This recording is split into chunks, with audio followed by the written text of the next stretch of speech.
What's up, everybody? Welcome back to Common Sense, the podcast. Today, we're joined by someone who's literally mastered the art, I think, of pivoting in business. My good friend, Lane Bauer. Lane was from the multifamily construction side. That's at least where I met him. And now he's moved on to doing high-end interior renovations, real estate. I mean, he's literally kind of done it all. Like, he's just evolved throughout the construction world.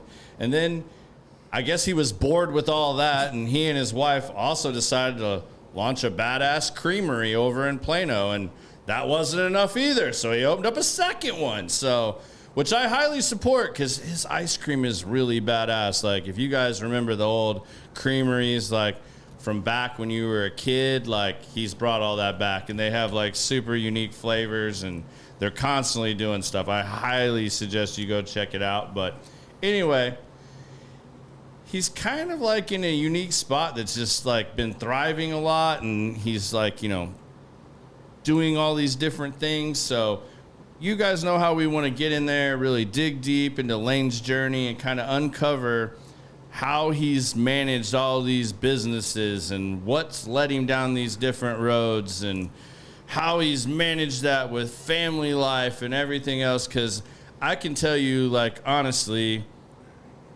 Lane and I first hit it off just because we were competitors, but we were competitors that respected each other.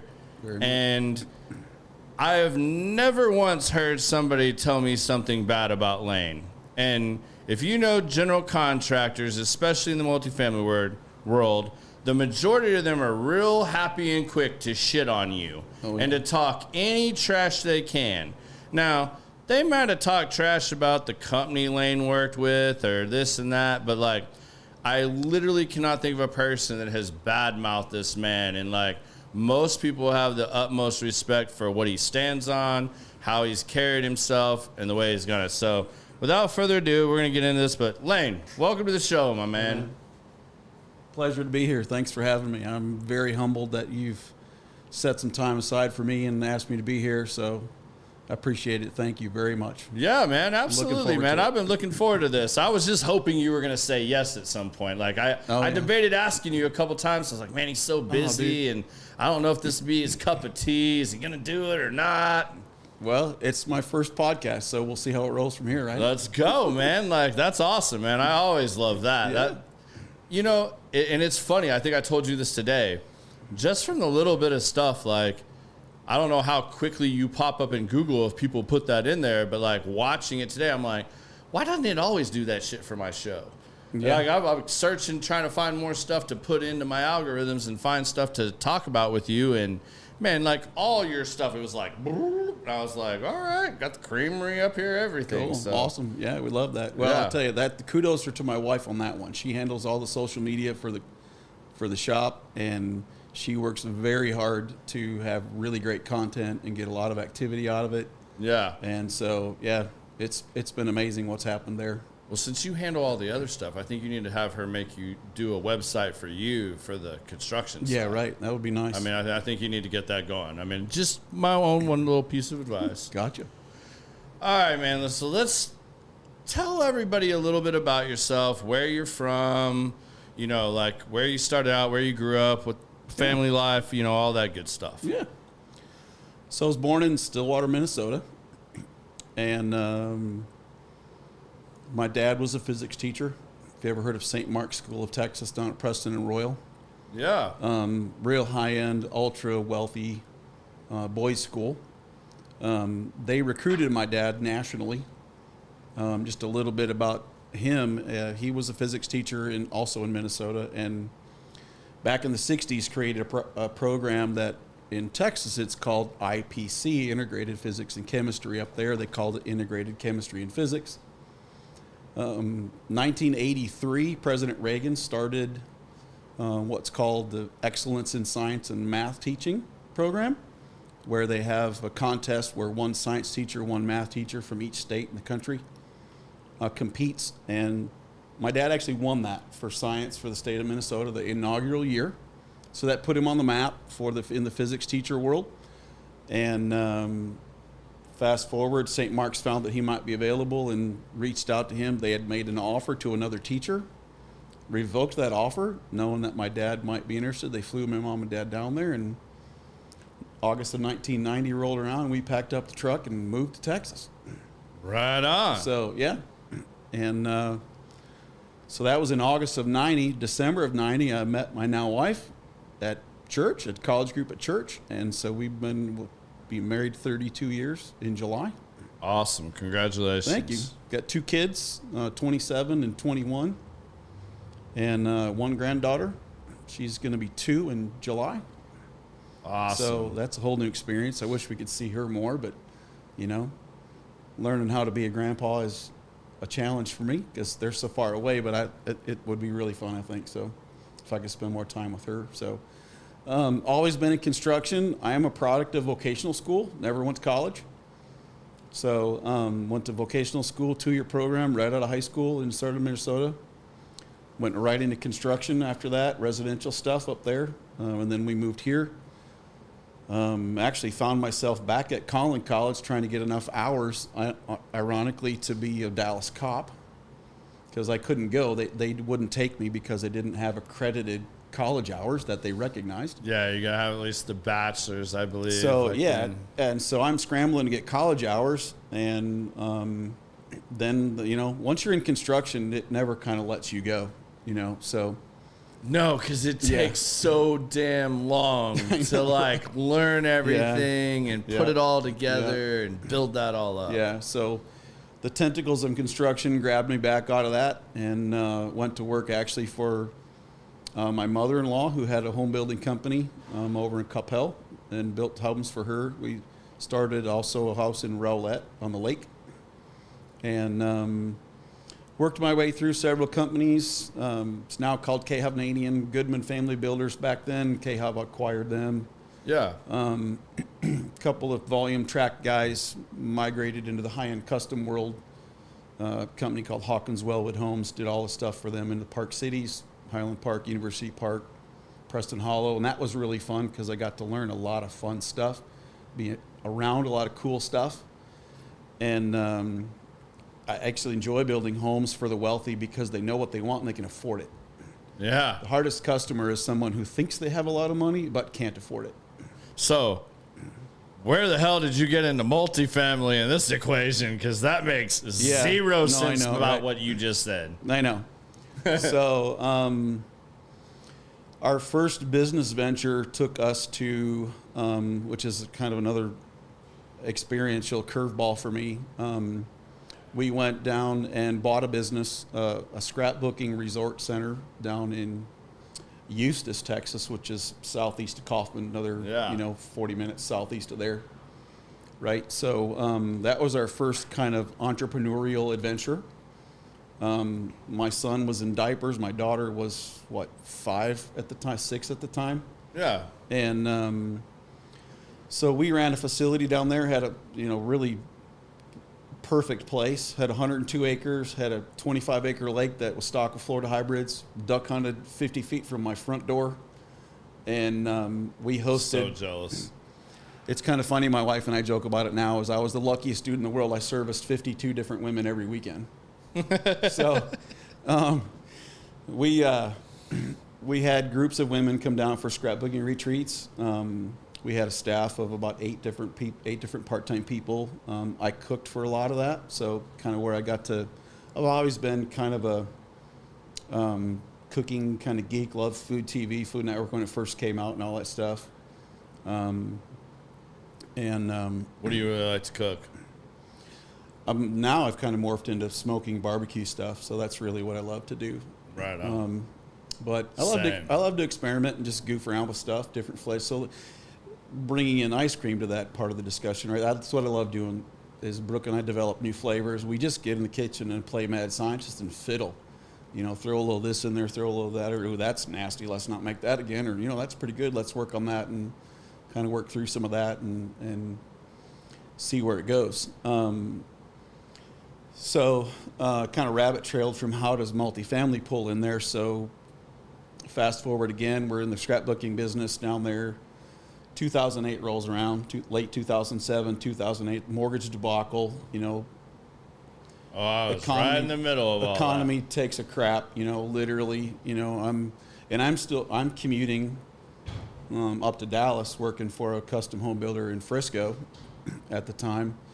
So I'm rolling F-350 diesel, diesel's running $6 a gallon and I'm running 92 miles one way a day, back and forth. And it just got to be so much. That's, I was listening to Will's, I think it was Will. Yeah, Will Harris from last podcast, right? Great dude. I'm really excited to meet him. And but he talked a lot about failure in business, right? So I've been there, experienced it firsthand. We filed for bankruptcy. We tried to raise our prices $5 a person to try to compensate for, we have high egg prices now, right? $6, $7, $8 a dozen. $6 diesel, $4 gasoline, $5 milk back then, and just couldn't do it. We lost 40% of our customer base the minute we raised prices $5 a person.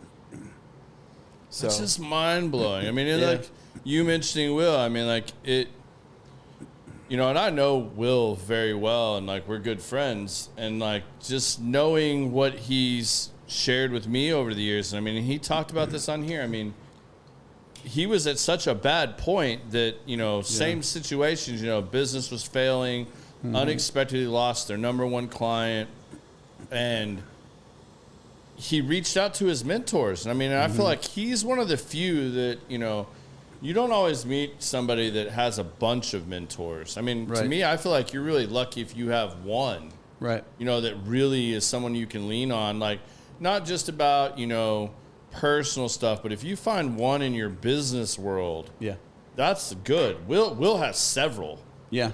And to say that I went and talked to them and they were divided, that was what was polarizing to me. They were completely divided. 50% of them said, fire who you have to fire, regroup. Yeah. The other 50% said, go all in, burn the ships. Yep. You just went to your mentors because you don't know what to do. And now you got a roll of the dice. Right. And you have to make that decision. Yeah. That's just bold to me. And he did that. And I mean, and he straight up told me before, he's like, I'm not scared of bankruptcy. Like bankruptcy just is another part of life. And it's a reset. Hopefully you learn the lessons, and all right, now I got to do it bigger and better next time. Yeah, exactly. The past's going to be a little harder, but I got to do it. So that's amazing to me. So that's exactly right. And, I want to kind of dive into that world a little bit later on too. But, learning from failure is a big step, was a huge step for me. And, you're the man, you're the husband, you're the dad, you're supposed to be the provider. And all of a sudden you find yourself struggling on where are we going to sleep the next night. That's hard for a dude to comprehend and to process, right? I can imagine. And I tell, a lot of people ask me, how'd I do it? I spent a lot of nights crying myself to sleep, but I serve a big God and I have a super strong, awesome wife. And with the two of those combined, we made it through and we figured out a new path. We lost everything, and I don't know if, I'm sure some of your folks have been through bankruptcy before, but you basically get to shelter a vehicle to get yourself to and from work. You can shelter a place to live. In our case, we couldn't afford the $10,000 mortgage payment on the $1.5 million property. Yeah. So we had a travel trailer at the time. So we sheltered that. And, with two income earners, you can shelter a vehicle for each of you, right? So we did that. We set our travel trailer up. Her parents fortunately owned some land up in Prosper at the time, and so they let us park our trailer up there. We lived in a travel trailer for 6 months. My wife and I and our two kids, while we regrouped and we figured out where life was taking us next. And so that's where multifamily came into play. I had a friend of mine who was VP of construction. United Dominion was the name of the company at the time, now UDR.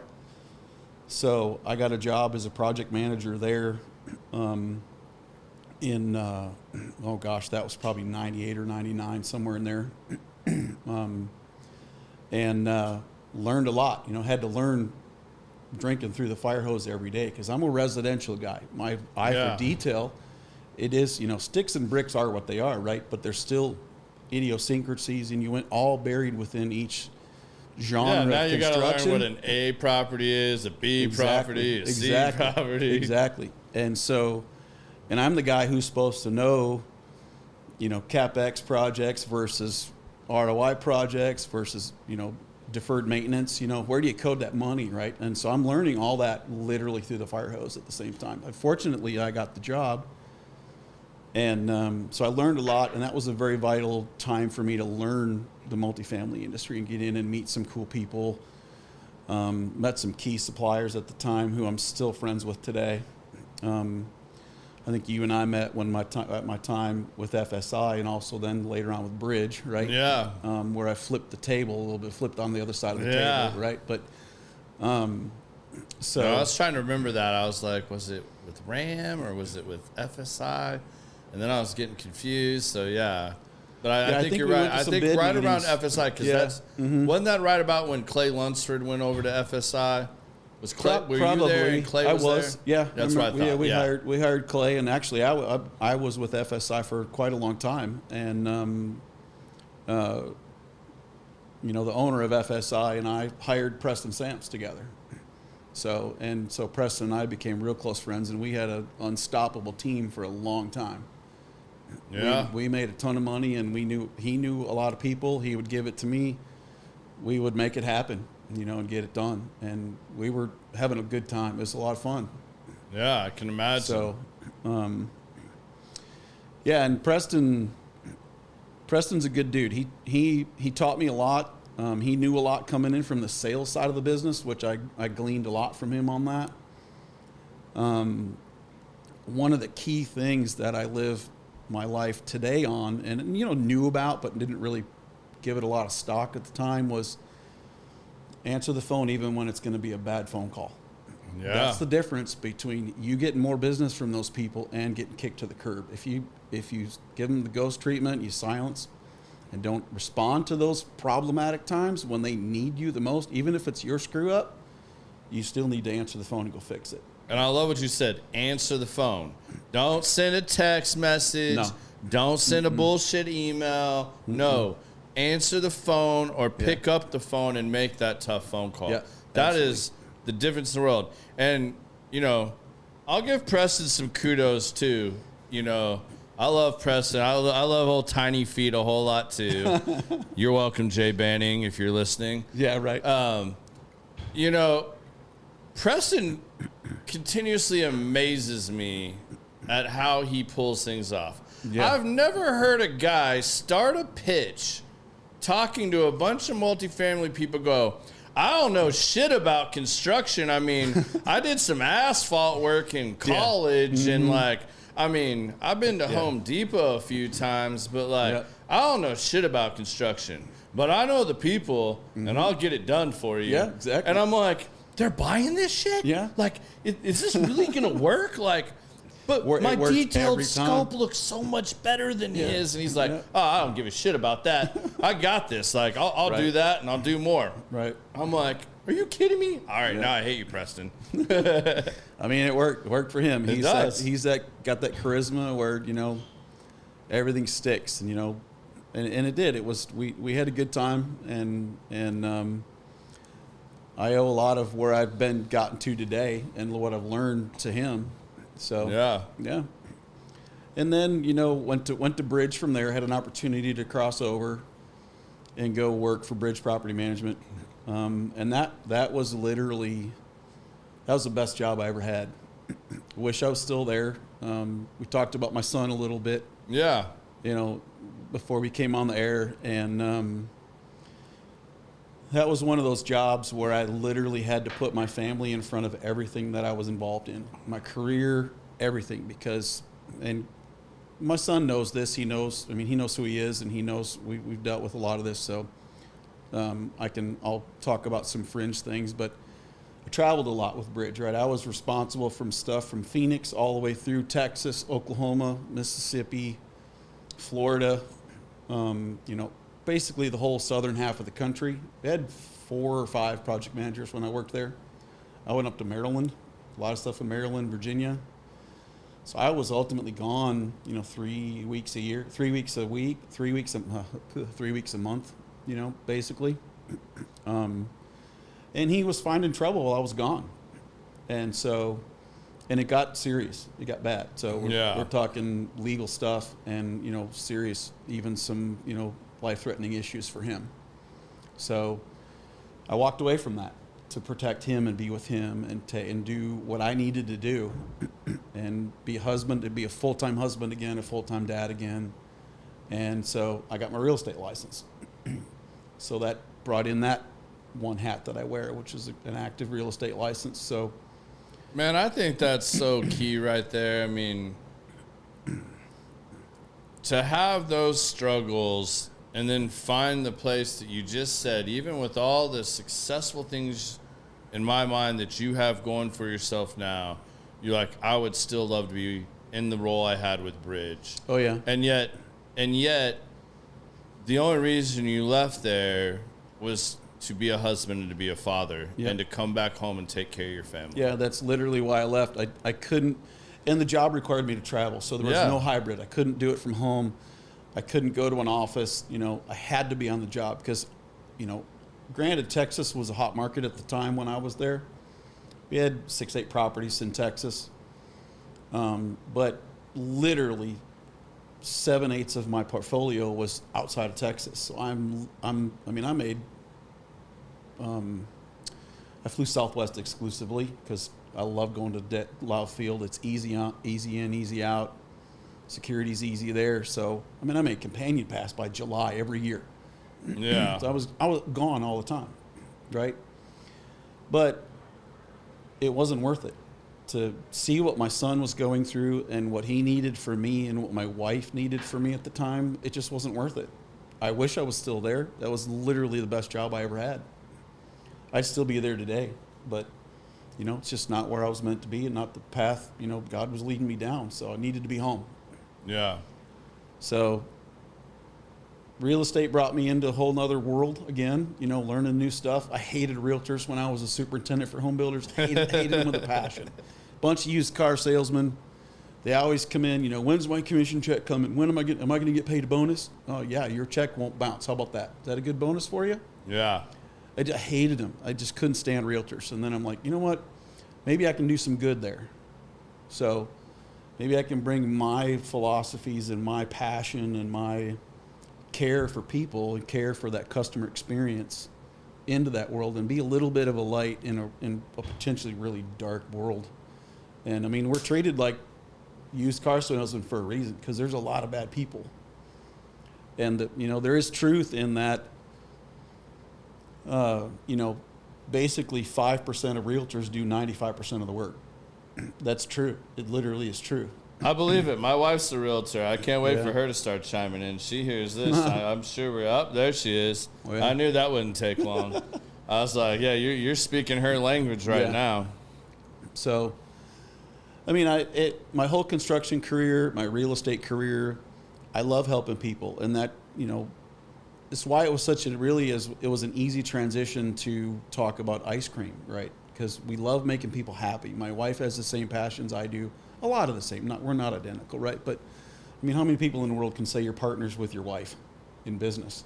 And not killing each other successfully, right? And that you still like each other and you still speak. Yeah, absolutely. And so we're having a blast, and yeah, it's a whole lot of work, and we have to sacrifice. We say no to a lot of stuff. You guys were talking about, work-life balance last time, yeah.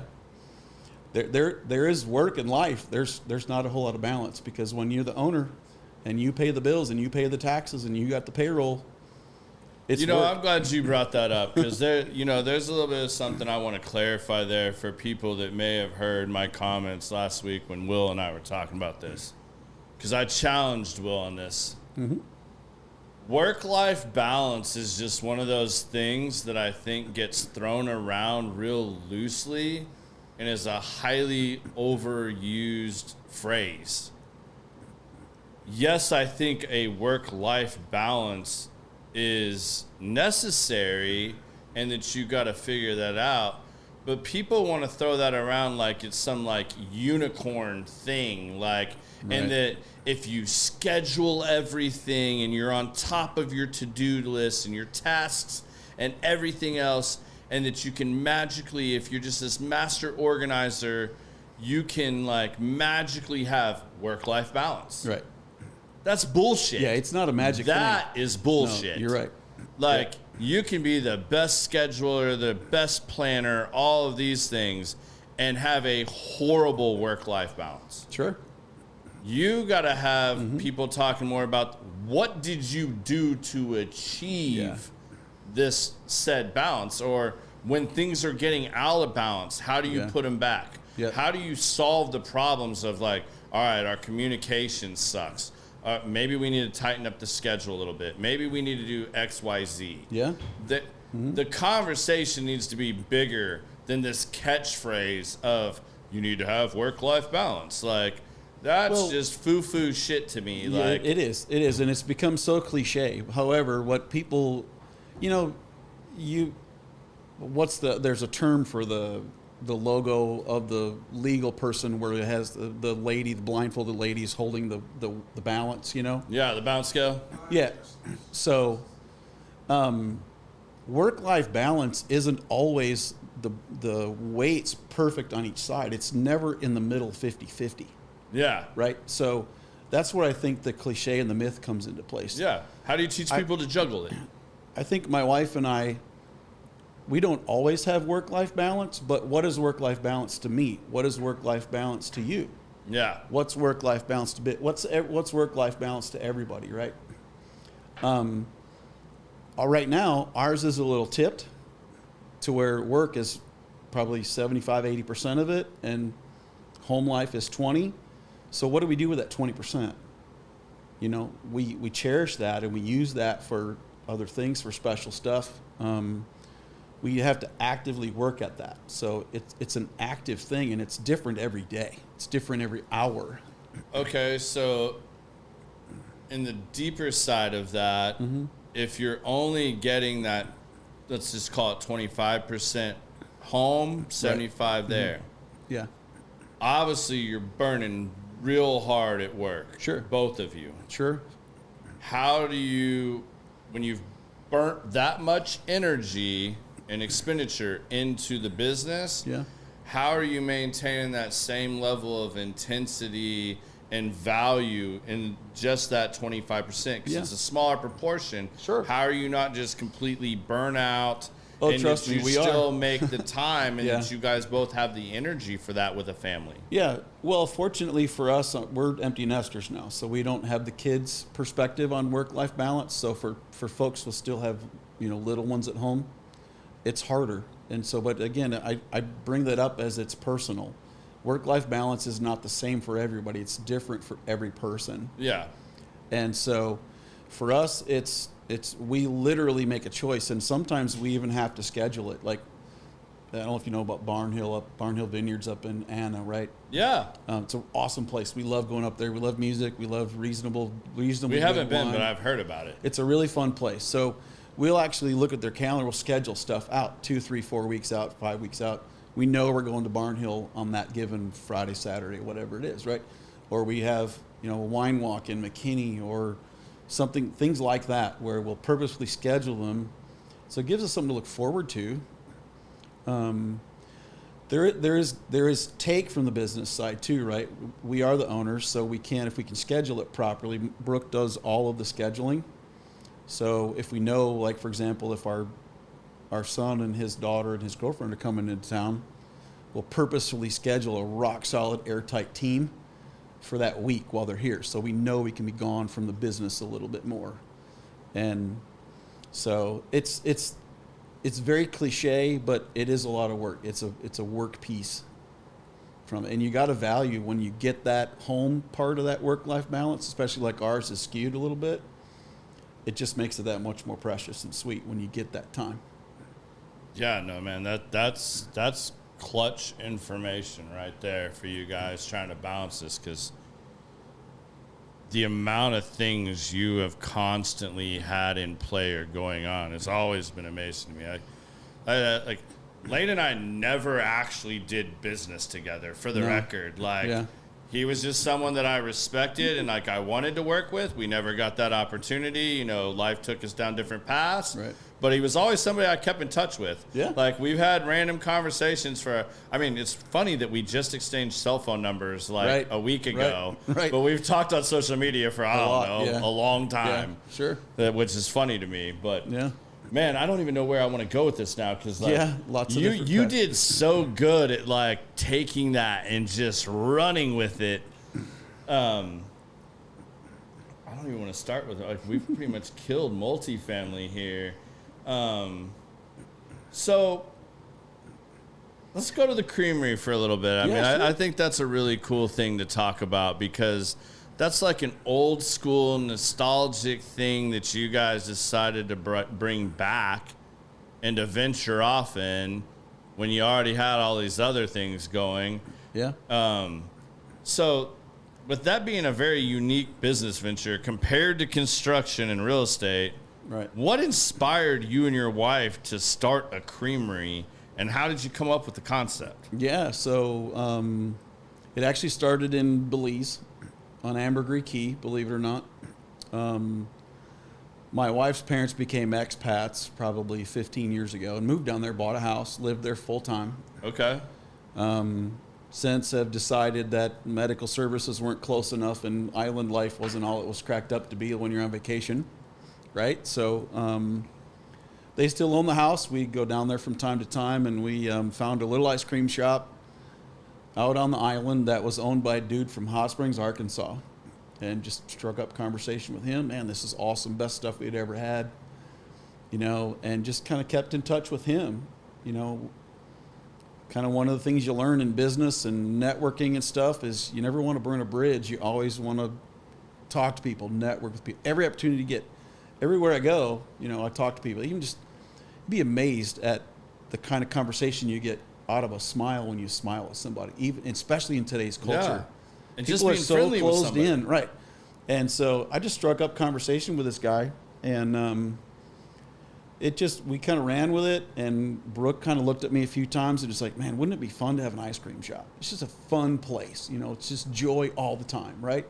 Who doesn't like ice cream? Yeah.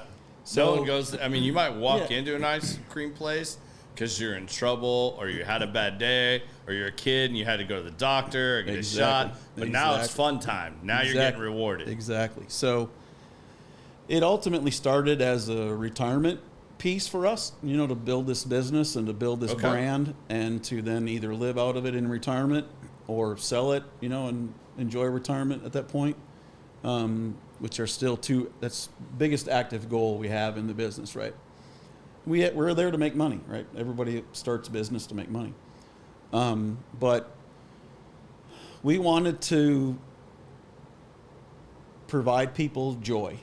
And that's a lot of, I brought our core values with today. And one of the core values is kindness, fun, service, community, and excellence.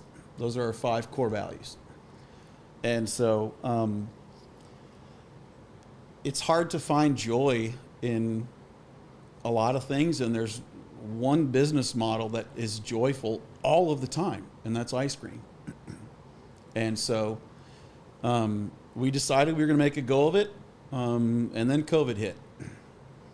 And so, man, that was a crazy thing. So we actually had our ice cream machine delivered to our house, our big, huge that we produce all the ice cream with, and we set it up in the house, and started passing out ice cream to our neighbors, going and put it on their doorstep, knocking on the door, like almost like ding dong doorbell ditch, right? Where you ding ding, you knock, you run off, Here's some ice because you don't want to cream. get COVID, right? And so we tested all through COVID, tested recipes, had suppliers ship us different bases and different other products, things like that. And so you found a way to utilize the COVID time to be your test period. Absolutely. Instead of But had you already been locked into like a space lease and all that? Or Well, so were that's you fortunate enough that was still in the works? No, so that was still in the works. So we Okay. actually had picked out a spot, and we started negotiating with the landlord. And the guy came back to us about a week later and said, "Man, you're not going to believe this, but we actually just leased a space in that complex to another ice cream store." So number one, it told us we were on the right path, right? So we had picked a good spot, but just we got beat by another ice cream shop. Ultimately, that location is now Handel's Ice Cream on Legacy and Coit. Okay. So that standalone building that used to be a Buffalo Blues hamburger place right there. Okay. I wanted that place about. really bad because it had a drive-through. Yeah. But we got beat. So it's just cool. Handel's is a great company. Nothing bad to say about them. They make great ice cream. So we decided to keep looking. Obviously, we had to keep looking, right? And then literally a week after that, lockdown happened. Shutdown started happening. And at the time, I was working for Ram Construction out of Houston, running all their Dallas operation at the time. And so so we decided, let's bite the bullet. The one big piece of equipment is our ice cream machine. Let's go ahead and buy it. We got the cash. Let's buy it. Let's get it here. We'll start figuring it out. You know, we know we're going to do this path. We just got to see now what the world's going to do. And so that's when we started getting stuff shipped to the house, making ice cream for family and neighbors, you know, making them happy, you know, getting raw, honest feedback. Providing joy. Providing Even joy. in a time Exactly. Providing joy. And so. Not so good times. Yeah. So things started easing up, you know, the government said it's okay to come out and do things now, right? You know, it's a whole nother talk show, right? But we'd been looking at this place where we are now, right there at Spring Creek and Preston in Lakeside Market, but it was a little bit bigger than we wanted it to be, so rent was a little higher than we budgeted. It's a big ass shop, y'all. It is, but I mean, they got like games and everything in there. Then we had some pretty critical news break that HEB's coming to town. Woohoo! Everybody's spazzing out because HEB's coming to town, right?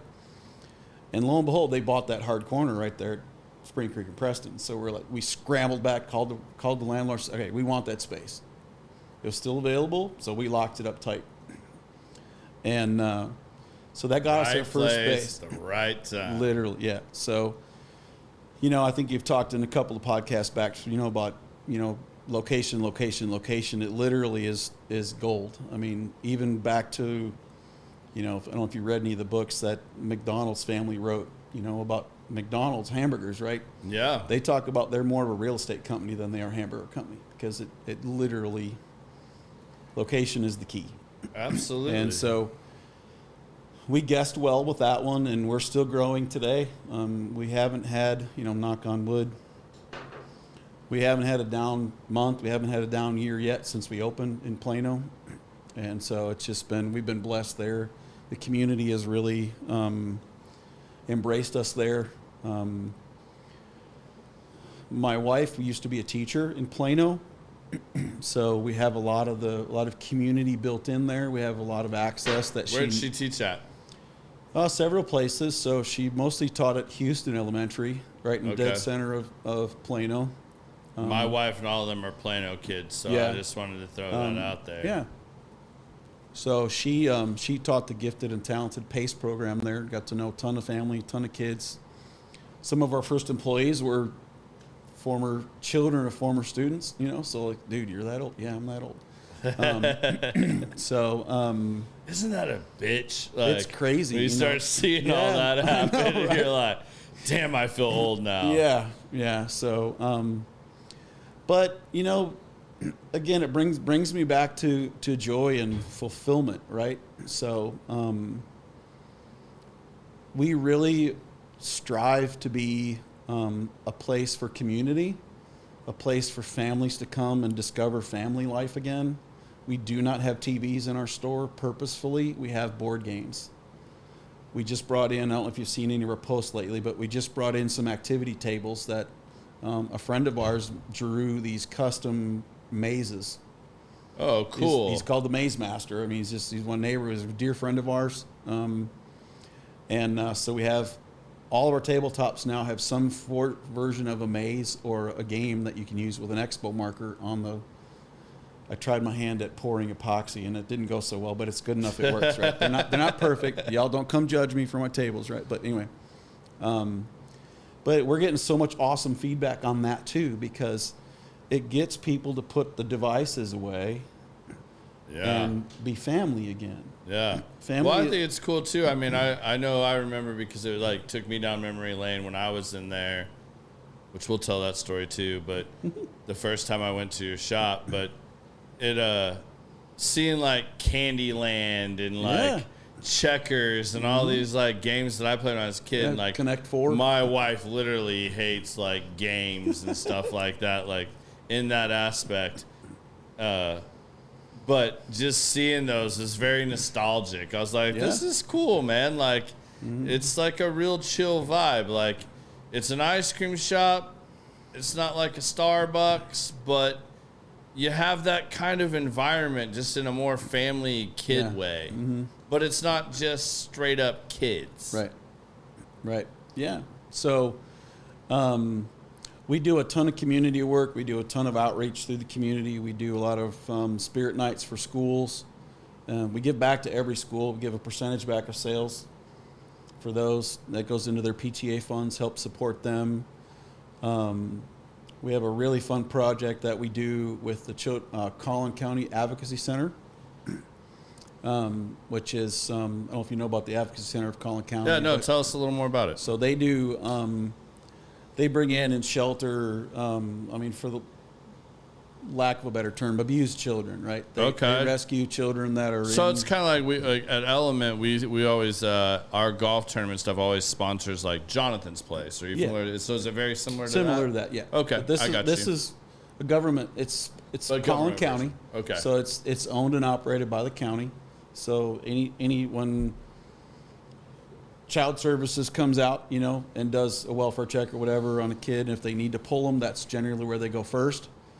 And then they go into, they stabilize the child as best as they can. But we do a deal with them where we actually donate an ice cream making experience to their gala for fundraising every year, where a family will bid on that. It's part of their auction process, and they'll pay to have the right to come and design their own flavor. They come in and make it.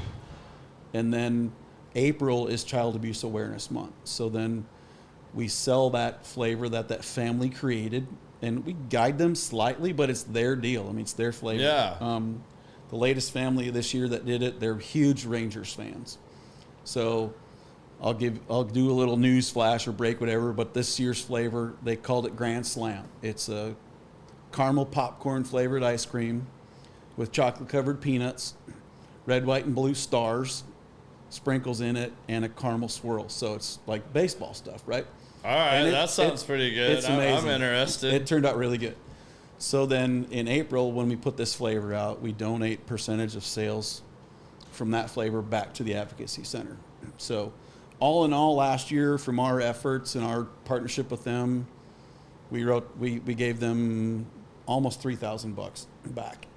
Awesome. So we love doing stuff like that, and it's a lot of fun, and that's why we feel we're here, so that we can. Ice cream for us is a vehicle. It's a tool. It's how we make money, and it's how hopefully we'll retire someday. But it's really a tool.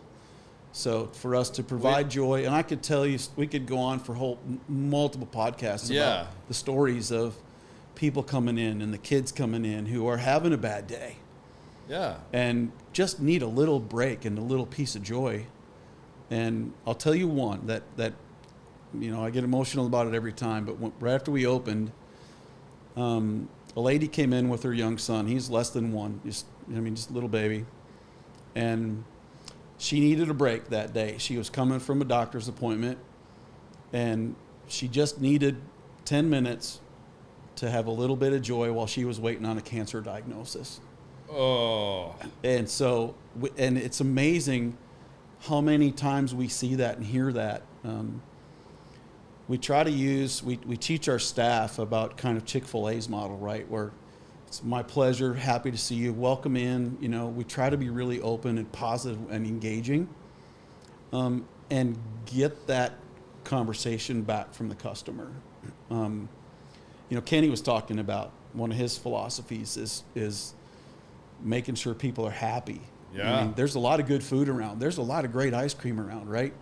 But if they can remember they had a great experience and have a good time and fun at my store, then they'll come back. Absolutely. So, yeah, and we do a lot of other stuff. We have a fire truck. I don't know if you knew that. Saw that in the parking lot. I did see that. We're the only ice cream shop that I know of in DFW that has a fire truck for an ice cream truck. So that's a ton of fun. We do a lot of school events with that and weddings and, That's really corporate cool. events with that. That's like the Hertz Donuts with the old, like, I don't know what you call it, like World War II ambulance that they deliver.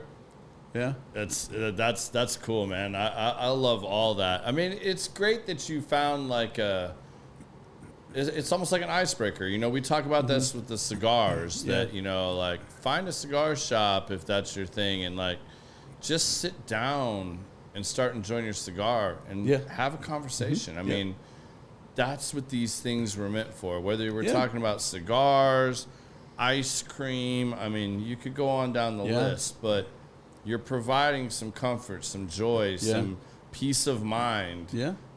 And a great conversation starter. It is. Yeah. It absolutely is. Yeah. That's really cool. So when you guys started out down this road with the creamery, that's a pretty different set of skills and everything else from construction and teaching. So how did you guys navigate the learning curve in the food industry? Because, I mean, like, that's different. Inspections and permits and, I mean, just I know the litany of things that go into that. Like, how did you guys navigate that? So, I mean, the permitting side, all that stuff, construction, helped a ton with that, right? Because, it's just a different department. You're going to go to the health department and jump through their hoops, right? So I had a lot of that under control with my career in construction there. As far as crafting ice cream and making ice cream, we actually discovered just prior to COVID, we found that there are 3 really good, healthy ice cream schools in the country. And we went to 2 of them. The first one we went to in Florida, learned 100% what not to do, which actually has been very valuable. Okay. So it sounds kind of an oxymoron, but it's true. The next best lessons are in failure majority of the time. Absolutely.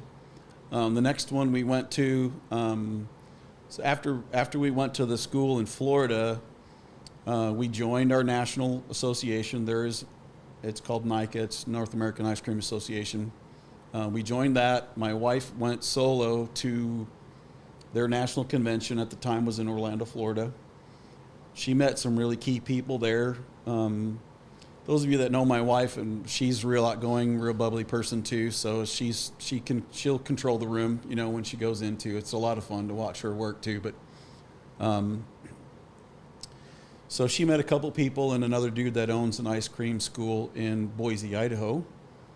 And we went to his school, flew out there, spent 3 days with him one-on-one. We could go down the whole consultant versus mentor path you went down before, we paid him some money to be in his system, and have access to him unlimited 24/7 for life. He has a lifetime network that you pay a little higher fee for. And early on, that was invaluable to us. That was so amazing. We learned all the business side of ice cream, which is what we didn't learn at the first one.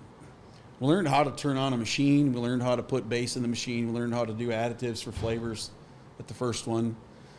But the second one, we didn't hardly touch the machine. We went into profit and loss. We went into managing costs. We went into cost of goods. We went into formulas of how much of your annual do you pay for rent? How much should you pay for payroll? How much should you pay for cost of goods? How much should your, all the other miscellaneous, electric bill, taxes, all that stuff. The nuts and bolts. Right. We dug deep into that. And so we learned how to run an ice cream business at that point. And so then we brought all that back and pulled all that together, and that's when we pulled the trigger. And how did you find this guy, the one that was like the lifetime coach? So Brooke met him at the convention in Orlando. Meeting? Well, no, we knew who we were going to get some products from, and that gentleman who was our rep at that company introduced Brooke to that his name's Chad. So it's kind of a set thing. Like you knew you were making business connections. Like yes, and that's what she went for, was to start cultivating those relationships. Gotcha. So, yeah. Mm-hmm. And so that's kind of what helped us down, the ice cream business world, right? And how neither of us had any restaurant experience other than, we had our scrapbooking resort center, but that's just, there's not much competition there, and it just kind of was what we did. At that point, it was just feed them well and give them a place to do their scrapbooking projects, and they were happy, as long as your barbecue didn't suck, you were all right. Well, I never fed them barbecue down there, but we fed them all kinds of, Southern home cooking breakfast casseroles and, King Ranch chicken. I made more King Ranch chicken than I care to remember at this point. But yeah, so, but yeah, and that's where we developed a passion in talking to that gentleman in Belize, and we developed a passion for. We've always had the passion for community outreach. Brooke and I have always been kind of in a service-minded type people. We served at church. She was a teacher. I mean, what better service job is that, right? Teachers get paid crap, Absolutely. They're spending more of our budget went to her, helping her provide good stuff for the kids, and put stuff on the walls and pencils and paper than, so getting the extra there's passion. And Teachers have passion that a lot of people don't know about and talk about, right? They're not there for the money. I promise you that. My dad was a teacher. I grew up in it. We were poor as all get out growing up. My dad bought powdered milk and a gallon of milk, and boing, we had 2 gallons of milk.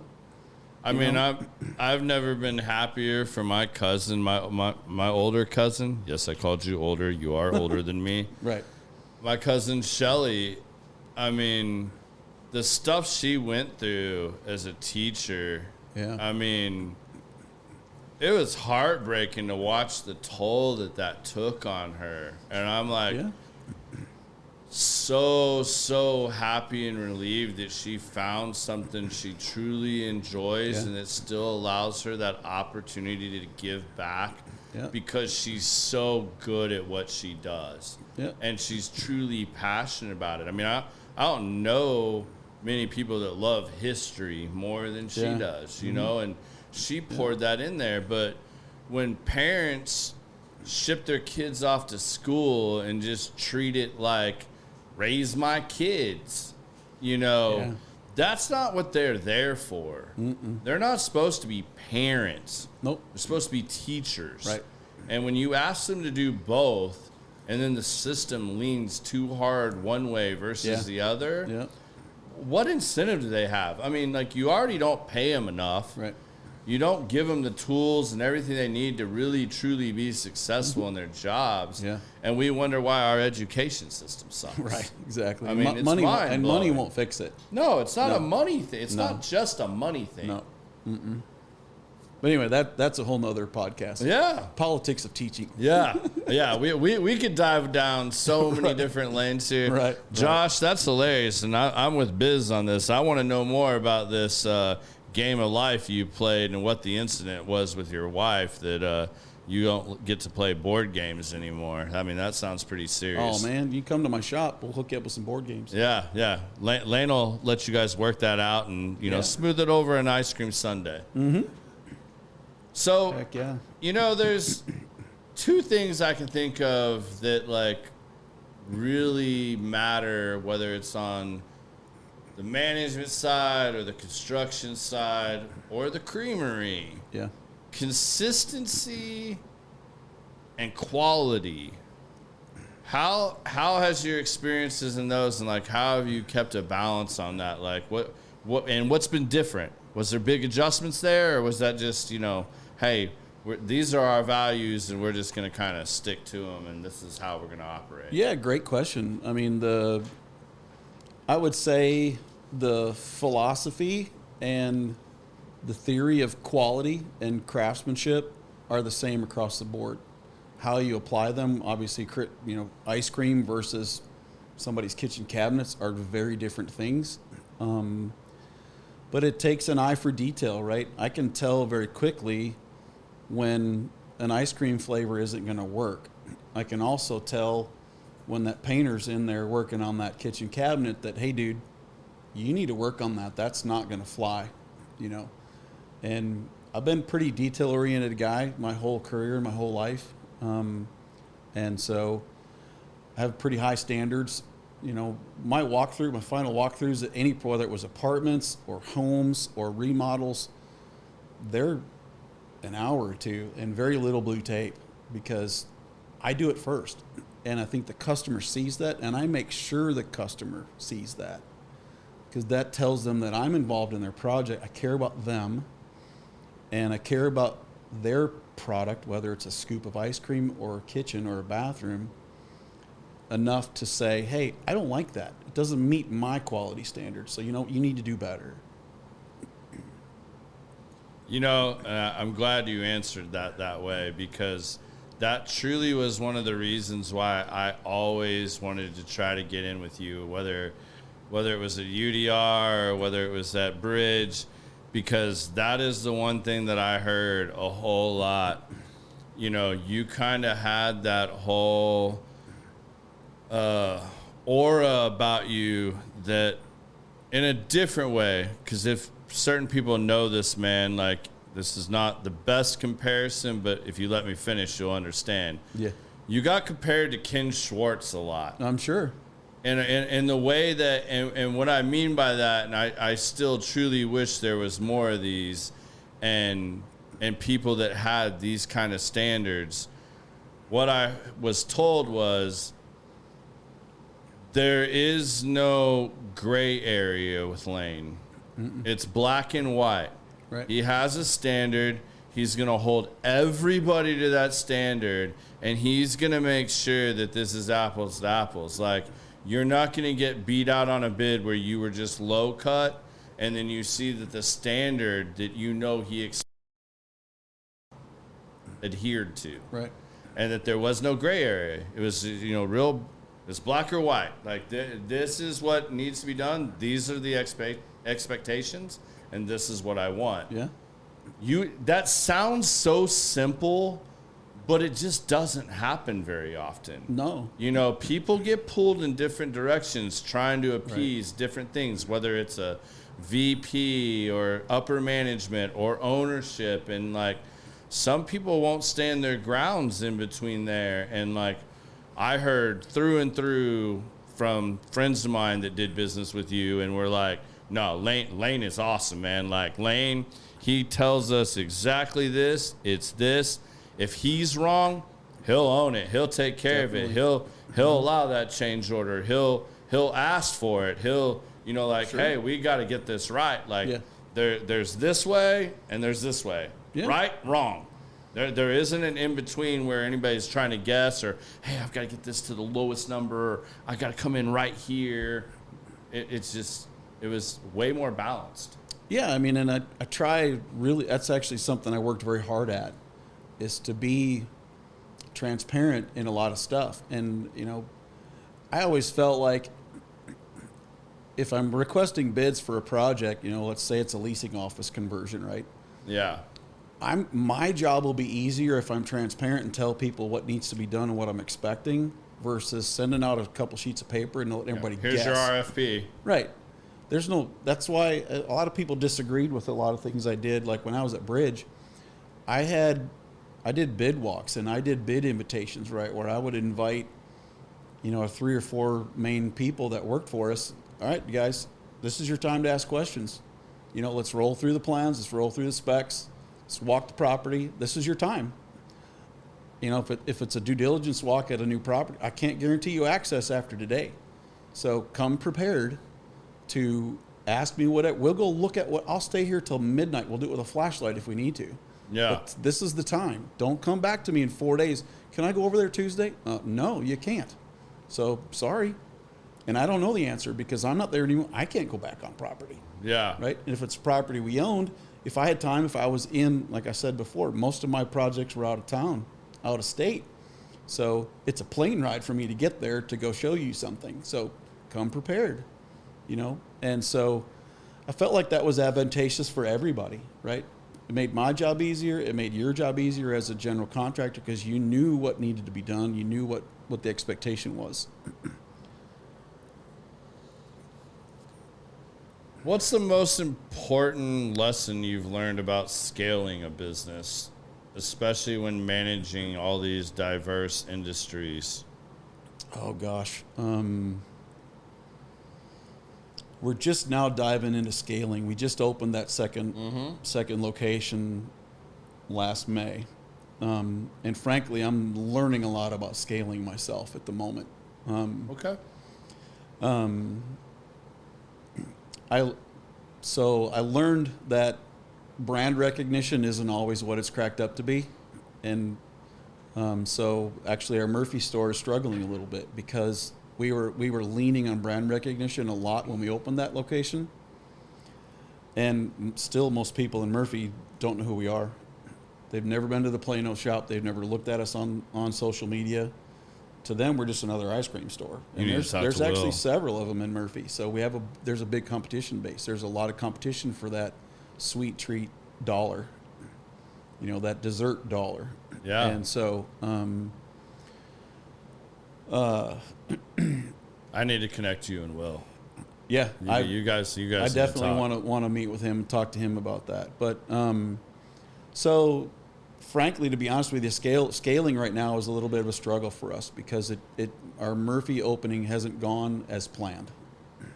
And so we're working through some things. We're trying some other, we've done a ton of marketing over there. We handed out, so I've got these free scoop cards here, right, with me tonight. Awesome.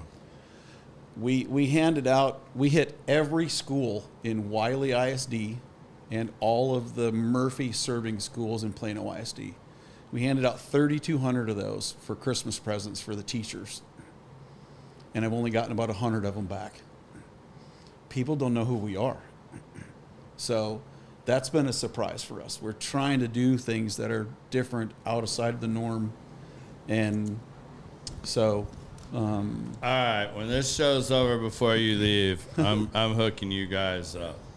Cool. You guys I'd love can that. talk. He'll have some great ideas for you, I'm sure. And if that doesn't work, I've got some other. We'll talk offline about that. Yeah, I'd love that. Let me ask you real quick. What's your social media like? So for the ice cream shop, I think you've probably looked at it a little bit. Again, my wife, Brooke, handles all that. I've been super proud of her for her efforts in learning, all the ins and outs. And social media is a beast. Yeah, there's people that have entire college degrees on that now. Right. And there's a reason. Yeah. And so I think our social media outreach, it could be a lot better. We see other businesses, not just in the ice cream world, but other businesses that have tens of thousands, hundreds of thousands of followers. And we're trying to crack that nut right now. And, we've got a little over 1,700 followers on Instagram right now. Well, the cool thing is you're a niche product to say. Yeah. So you don't need tens of millions in order to facilitate your tribe. You just got to find a few loyal followers. Right. And the word spreads from there. And if you look at you're dealing with an age group that is totally social media savvy. Sure. And I, talking to Will and other things, and it's kind of some things I do. We just got to get you some ambassadors. Get you some ambassadors that will scream your name to the rafters without you having to do it, and it'll take on a life to itself. But just find that small team of cheerleaders that will constantly start pushing the brand, start talking about it, and then curiosity, and then it kind of grows from there. But there's certain steps, like you said, we'll talk to about offline. But I had to ask because I just sat here in the back and ate all my Brookie ice cream, and it was delicious. Yeah. Yeah. People need to know about this. I'm glad you selected that because I told him to surprise me. I gave him 2 no's. Mm-hmm. Anything else is on the table. I got double whammy, man. I got like this coffee ice cream on top and then the Brookie on the bottom, man. It was perfect. Yeah, no, with a cigar, it's excellent. But wait. Yeah. This is the perfect time. I'm glad you spoke up, Biz. So, I feel like this is a good time to bring this up. Are you going to mention this damn text message? Yep. I knew he was going to go there. I knew he was going to go there. This is payback for when you ruined my perfectly. Okay, get it out of your system that I now. Worked so hard on 3 episodes later, and this dude is still not let go. He has not let go in 3 episodes. I'm vengeful, y'all. Like, I got to get him in because he's going to take him when he gets them. So I send Biz this picture that Lane sends me for the promo, and it's got his businesses listed below. And I'm like, hey, if you can fit this in, this would be perfect. And this fool literally sends me back a text message going, this guy, like, does cremation? Like, well, hold on, wait. No, give him the you got to let everybody know you got a vision. So I get a text for him because I do the who's going to be on the guest graphic. So then I didn't pay attention. I'm blaming. He didn't read what I wrote. Let's be honest. I'm blaming it on the gummy when I was doing this. It's not my fault. Hey, So he says he does this, and a creamery. So now here's, you guys got to understand, 2 days before death scrolling before going to bed, for whatever reason on my algorithm, it came up about how people get cremated in a crematorium. Right. So when I looked at it, all that registered to me was creamery, crematorium. It all looked the same. I'm not buying what he's selling. Y'all buying what he's selling? I'm telling you, that's what I looked at. So I said, so he does like constructions and he burns people up? I literally texted him back that. He's like, no. And then he sent me the list of the ice cream. And I'm like, whoa. Yet again, he did not read the text message because I said, hey, man, he's going to bring ice cream.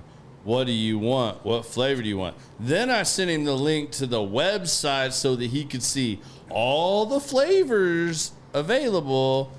And I also said, actually, before that, I even said, hey, he's going to bring some ice, or he's going to bring some fresh ashes to the show, a.k.a. for those that know, that means ice cream. And then I said all that. But, yeah. I said, and it took me 48 hours to get what flavor of ice cream Biz wanted. That was a powerful gummy. Yeah. I'm just telling you. I was on the patio with the fire burning, working on something, and everything was, all I saw was crematorium. That's funny. Yeah. So anyway. Like I told you before, I got to find some way to market that. It is yours. It happened. It is yours. Maybe we make a special flavor. Just call it crematorium. Yeah. There you go. Or maybe that's your next store. Maybe. The crematorium.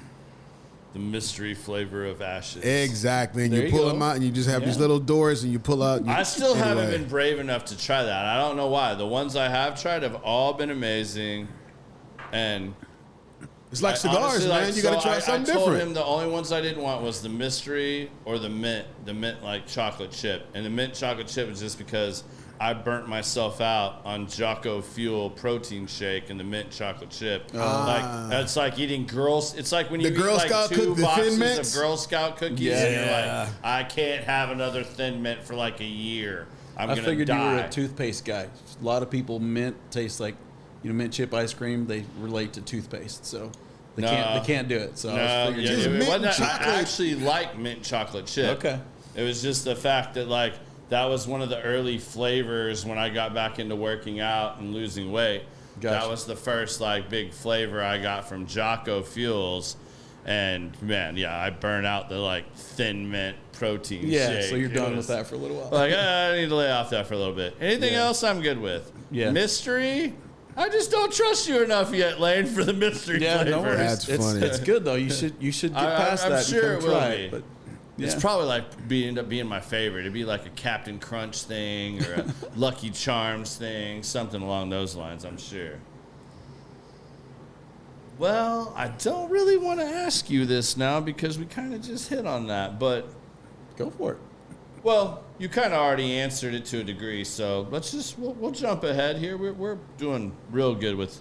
Normally, I'm having trouble getting through all these, but like you've like knocked out so many that, man, it's like my prep didn't even work almost. But in multiple businesses, especially, but like let alone a single business, every entrepreneur faces roadblocks. Oh yeah.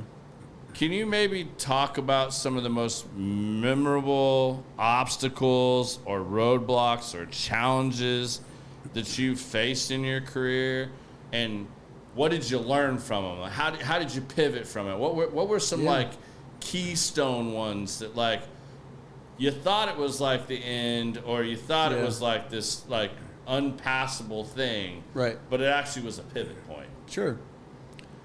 Well, I mean, I'll go backwards a little bit then in the you touched on one.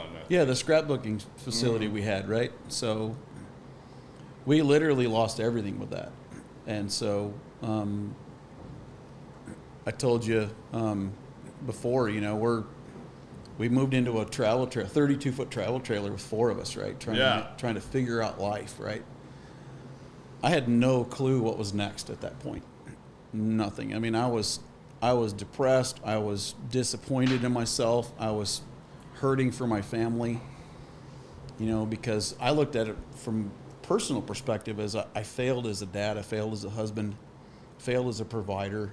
That's got to be the worst feeling in the world. It's awful. I don't wish that feeling on anybody. And so to go through that. But I got some key advice from a friend of mine who at the time was a youth pastor for Student Venture, which is a student ministry of Campus Crusade for Christ. Now it's called Cru. Okay. He took me to lunch and he squared in the eyes. He goes, Lane, they can't eat you. They can't eat your kids. Everything else is stuff.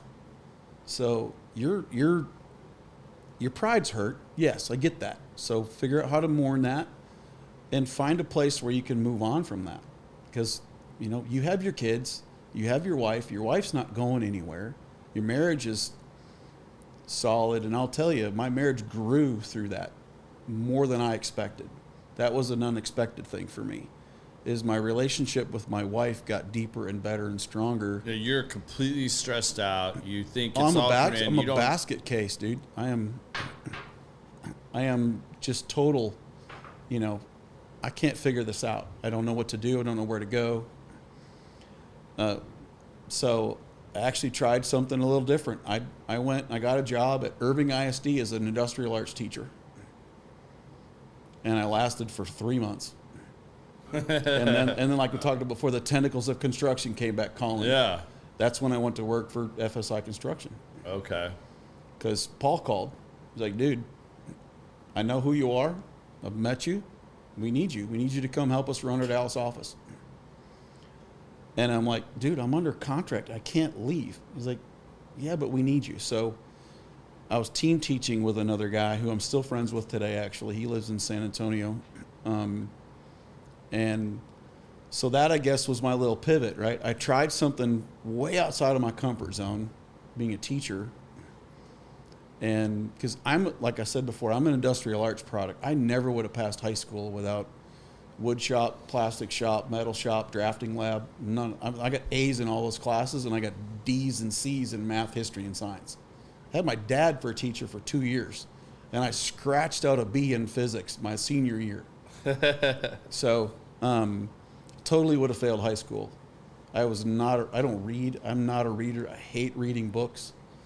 2025, I'm actually stretching myself a little bit in 25. I'm determined to read more in 25. So the teaching thing was cool, but again, I learned the politics of teaching, and I learned that the industrial arts classes were the total throwaway for the kids no one else knew how to handle. I had a kid run a line of Coke in front of me in class. And I had administration come down to the classroom. The first thing they asked me, why don't you have whiteboards in your room? I'm like, seriously? I brought you down here to talk about a drug abuse by a student, and you're worried about the damn whiteboards? Really? Yeah. So I knew right away. Like, where does this even remotely come right. in? It's not the place for me. Yeah. I am not going to work in education. Bless my wife. She's an awesome. My dad, my sisters are all teachers.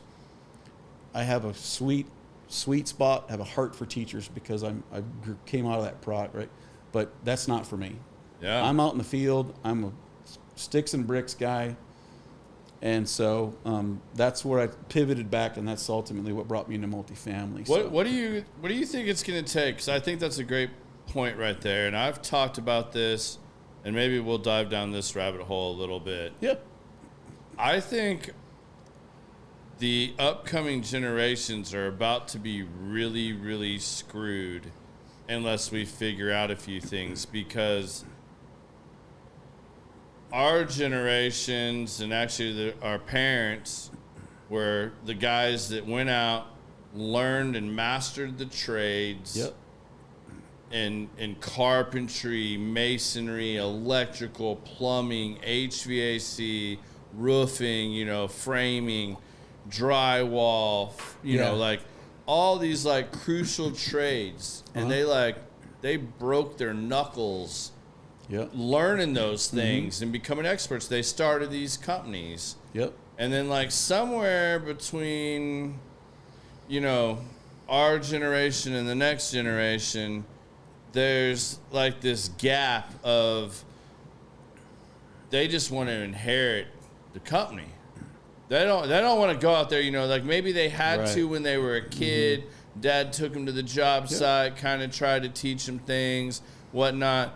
No, they just see what it was grown into, and they could give three shits about mastering that trade and really learning it. So once Dad dies off and that's no longer there, and then you just have the son or daughter running the company that doesn't actually know how to do it, and when there's a problem, can't actually go fix it. We're not teaching a lot of these trades anymore. And I feel like in the next 10 years, where are you going to find that level 5 drywall finisher guy? Where are you going to find that high-end carpenter, that high-end, you know, trim out guy? Like, they're getting so far and few between. Where do you think we maybe bridge some of those gaps? Because, like, you were obviously at one point a kid that really saw that was the route for you. And you went down that rabbit hole, and, you know, you started going out. Just because you weren't good at these other things, you went down the vocational and the trades path. I think we have a crisis on our hands. I really do. I think if you listen to any of Mike Rowe's podcasts or listen to any of his micro work stuff. That's the Dirty Jobs guy, right? Okay, that's what I thought. He's amazing. He's pegged it, and he has a voice. And so he's been to D.C. He's lobbied for money. He raises all kinds of money to get industrial education back in schools. They've literally, most schools have removed it. Some places still have an ag, especially in Texas, it's kind of morphed into an ag class. You learn a little bit of welding, you learn a little bit of drafting, but that hands-on dexterity things, you know, build. My mom is in a memory care facility. All of her furniture in her memory care facility stuff I built in high school. Tables, nightstands, it's all still there. And so kids aren't being taught that these days. We've lost the art of changing a tire. We've lost the art of doing a simple quick brake job. We've lost the art. I mean, the advent of the smartphone has been the detriment to the trades, because kids just want to sit and they think they're going to be famous and rich doing something on TikTok or Instagram or be an influencer. I know you've spent a lot of time in the last few podcasts talking about influencers, right? I hate them. Hard, and I don't necessarily really want to go down that path because I have my opinions too. But I think in our generation, we went outside. We got on our bikes. We rode around. You know, we got skinned knees. We drank from a fire hose. We did stuff outside. These kids today go in their rooms and shut the door and get out their phone or get out their iPad. Or play video games all damn day. Well, right. And I think that's really where the downfall of the trades have come into play. And I wanted the teaching thing to work because I have a passion for bringing that back, like Mike Rowe did. But he's got the money and the voice at being a show host and an actor, right? He's got the platform and the availability to do that, whereas that's an uphill battle for a guy like me. But I will say, it's not trade related, but it's one of the things that we really try hard with the ice cream shop.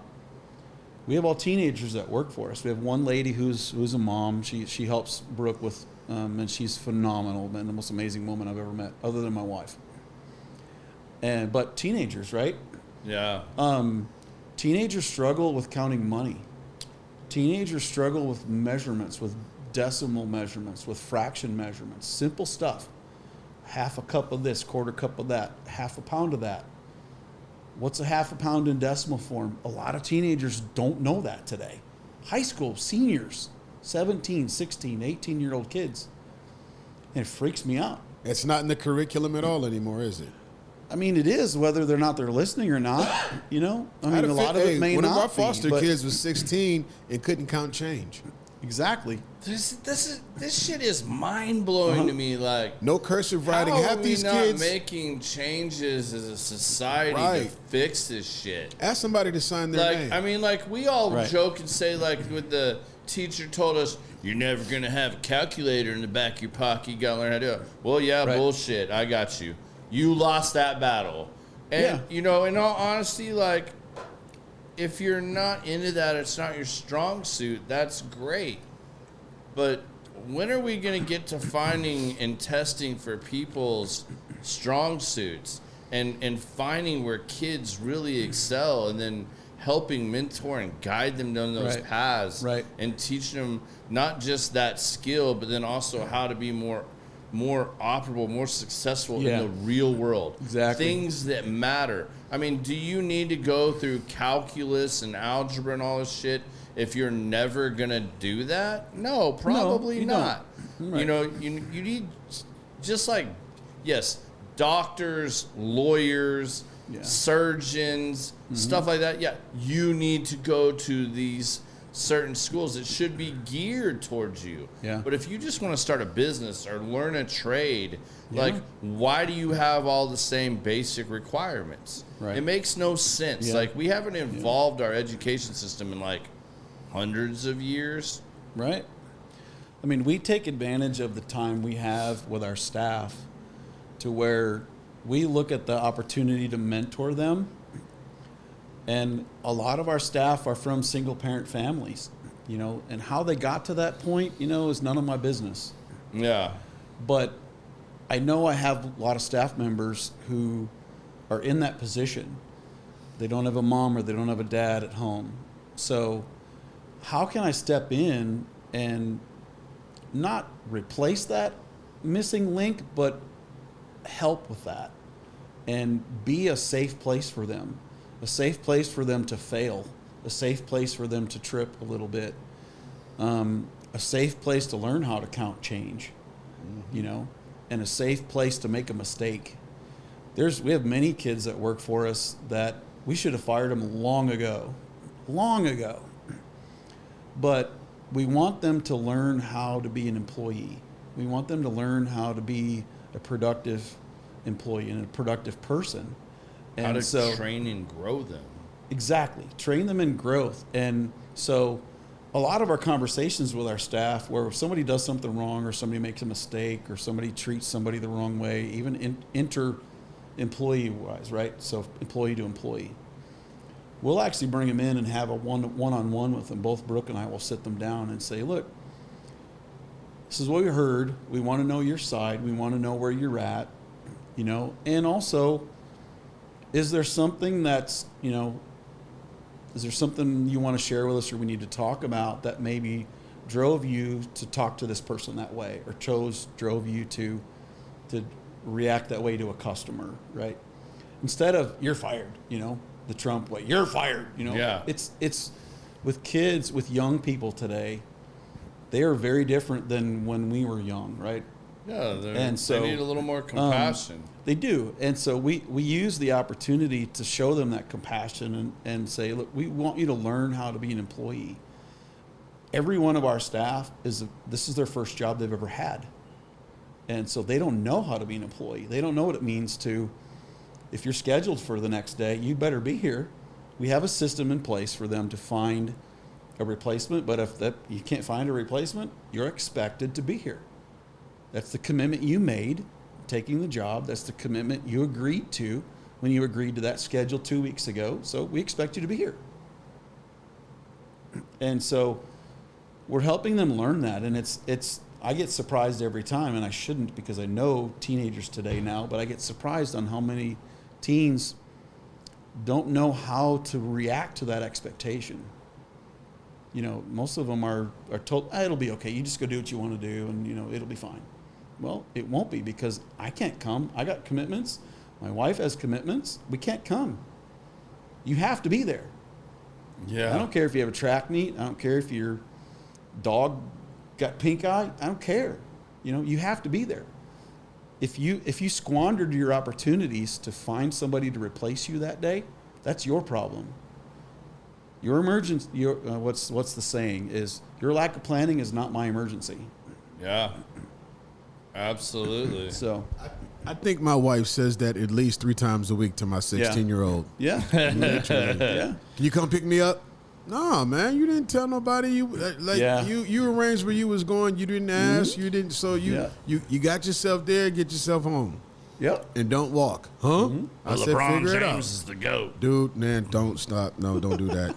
LeBron James is the GOAT. Every single day, this boy tries to bring up another stat, another conversation. I'm gonna Stephen A. Smith his ass. Man, bruh, I just need to put him in a room full of common sense people and let them have at it. Anyway, my son did the whole LeBron versus Michael Jordan thing, and he's still going.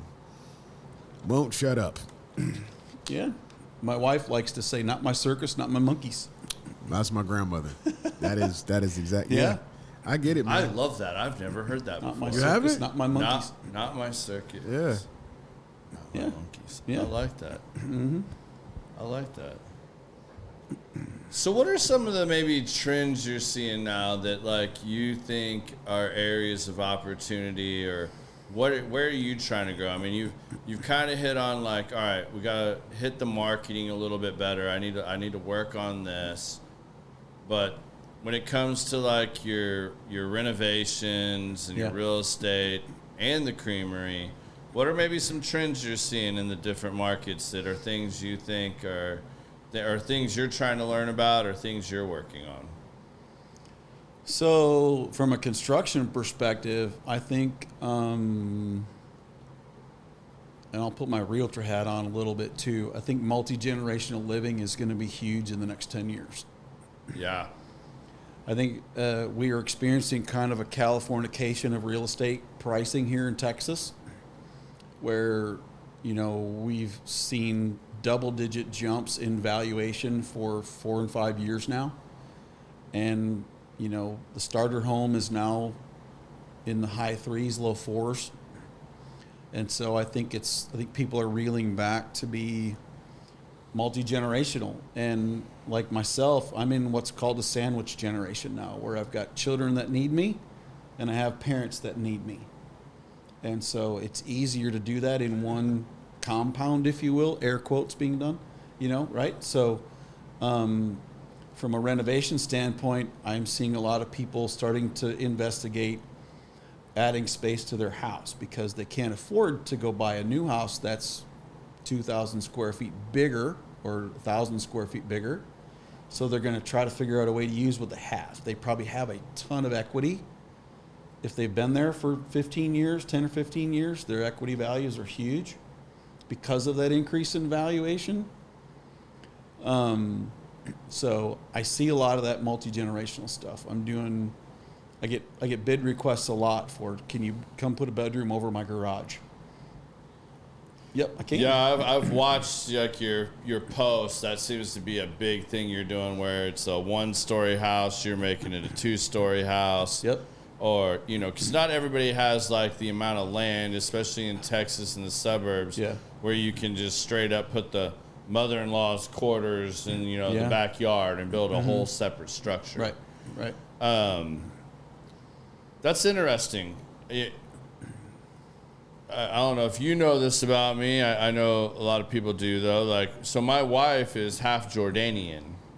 Cool. And her father jokes all the time. I say joke. I don't know how joking he is, but like his dream situation would be if both of his daughters and he could build a compound, so to speak, and have everybody right there. Yeah. I mean, it's funny, like, as large as my wife's family is, the majority of them that live here live in the same neighborhood. Right. Like, like you can, they all walk to each other's houses. Yeah. Some of them are actually legit neighbors. Right. Like, we've joked about them having like a secret tunnel under the yards to get to each other's houses and stuff.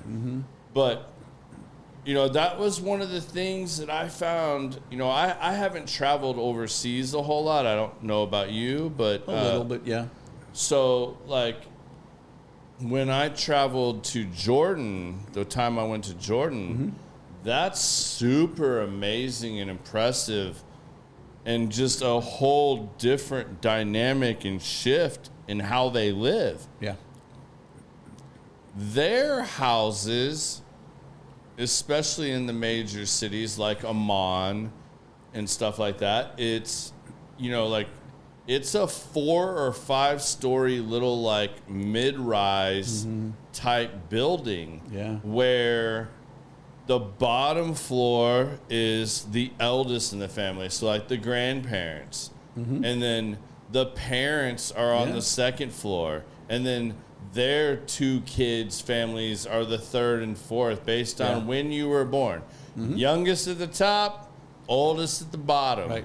And that just does this through the generations. Right.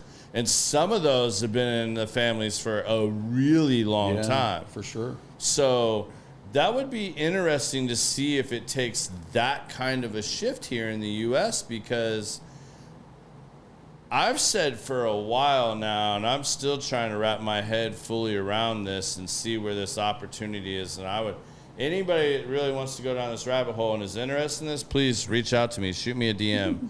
But I think one of the big moves is exactly in that realm that you have. I mean, yeah, we're trying to make America greater and bring jobs and the business and the factories and that kind of stuff back to the U.S. That's obviously going to take time. Right. That can't happen overnight. No. You know, you guys know I'm a big rep of the military and anything U.S.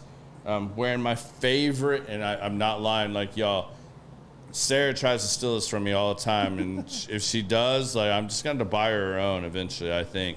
But Origin, man, this is all made, I think, Vermont. American-made cotton. This is the most comfortable hoodie I've ever owned. And if you know me, I'm a T-shirt snob because I'm a jeans and T-shirt type of guy. Right. That's what I wear 90% of the time. It's what I'm comfortable in.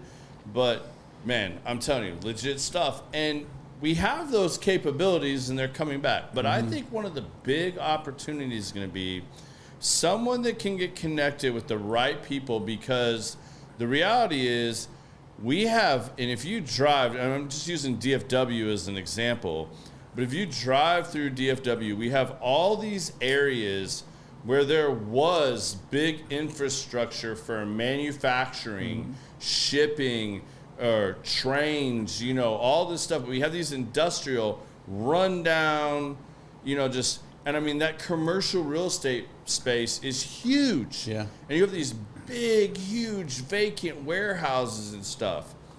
If someone can like pull the right triggers and get the right zoning and everything else that we need and turn those into large, modern, multi-generational families or apartments, and you can start converting some of this industrial space and then build an entire community out of it, like, you start buying some of these things, like, I legit think over the next 10 years, that's going to be absolutely money. When you talking about this last episode with Will? I talked about, I don't remember which one I did. I talked about this a little bit, like, either a week or two ago. Within the last 2-3 weeks, Okay. I definitely kind of danced around this. But, like, I think that is a huge opportunity, man. Like, you think about it, like, I look at the warehouse industrial space we're in at Element, and, I mean, I don't even know how many square feet it is, but, like, and there's, like, out of the whole row of the building, there's, like, 8 different operations in that, some bigger, some smaller.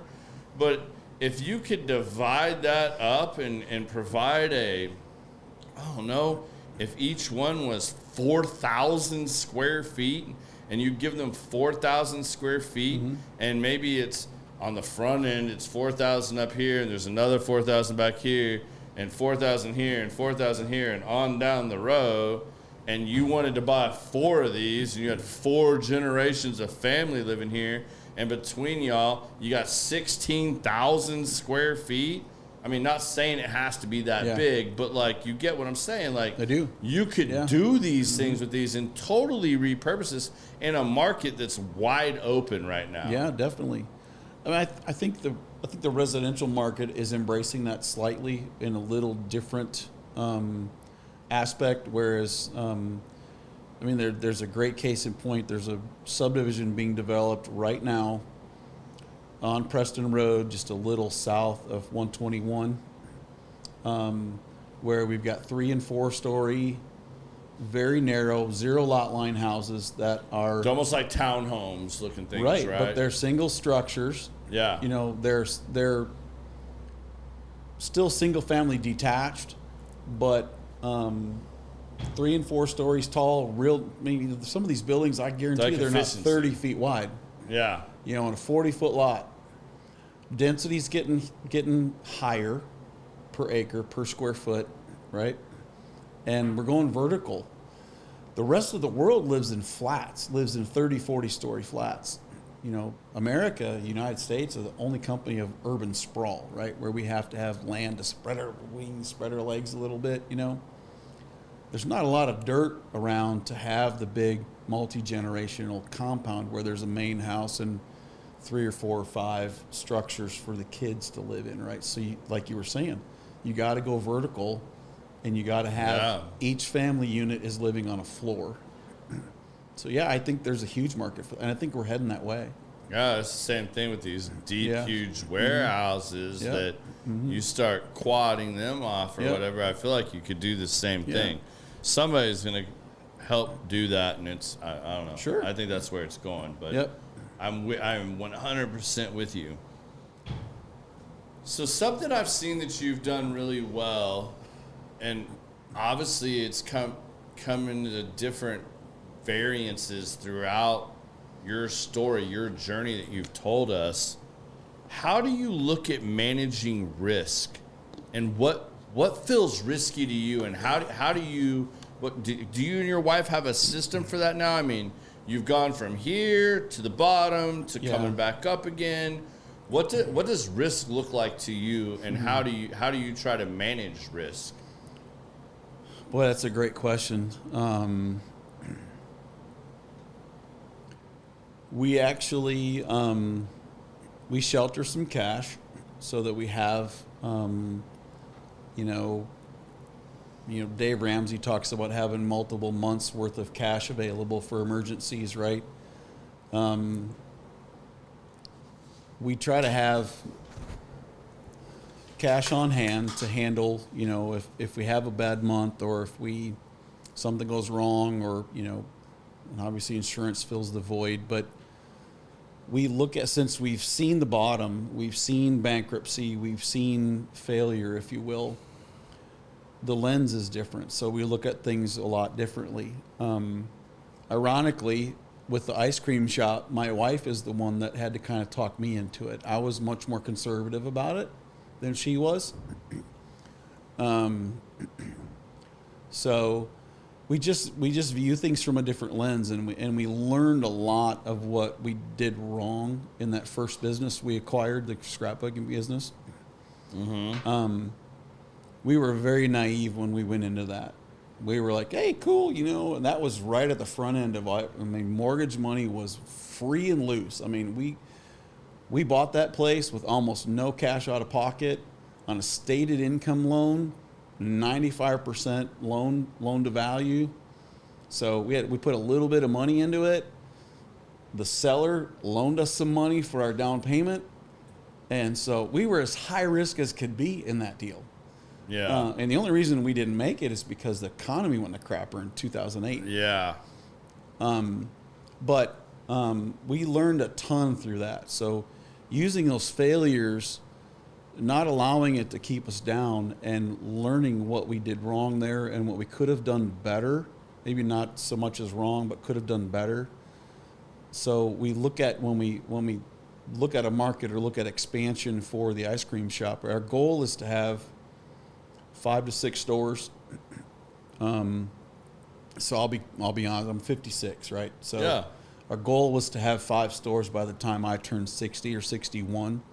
So that there's a turning point at that level of revenue to where you either need to hire a whole bunch of staff to help you manage the money and manage the business and grow it really big from there, or you sit back and you leave someone in charge and you take some retirement out of it, or you sell it and move on. Have you also looked at franchising it? Pardon? Have you also looked at franchising it? We haven't right now, no. Franchising is a huge money sponge. So we don't have the revenue or the cash to do that. I mean, maybe once we get to that 4th or 5th store, you know, I guess what I was asking more, maybe I asked that wrong, but like when you get to the 5th or 6th store and you have that established, is it then more of a plan to just sell it as a whole, or are you looking at like maybe franchising it and then like letting that go from there? Because now you've shown it be successful at like 5, 6 locations. Franchising is a thought, but it's not one of our kind of basis of growth. Franchising is a whole different animal. We wanted it to be, you know, we wanted it to have that mom and pop feel, family feel, but yet one of the best compliments I get when customers walk in and go, "Is this a franchise?" Actually, no, it's not. We created it. It's our creation. It's our family store. Yeah. So we look at that as a huge compliment. So that's the feel we want. Yeah. And if it's a franchise, someone else is really kind of running it in control. We're in the background, kind of pulling some strings, but if we continued to grow past 5 or 6 stores, it probably would stay as a corporate store. I got you. And ironically, Handles is a great model, right? They're still owned by the same family, and I don't even know how many stores, 30, 40, 50 stores now across the country. They're huge. Oh, okay. And they're still owned by the same family entity. Yeah. Oh, that's cool. Yeah, they were. Yeah.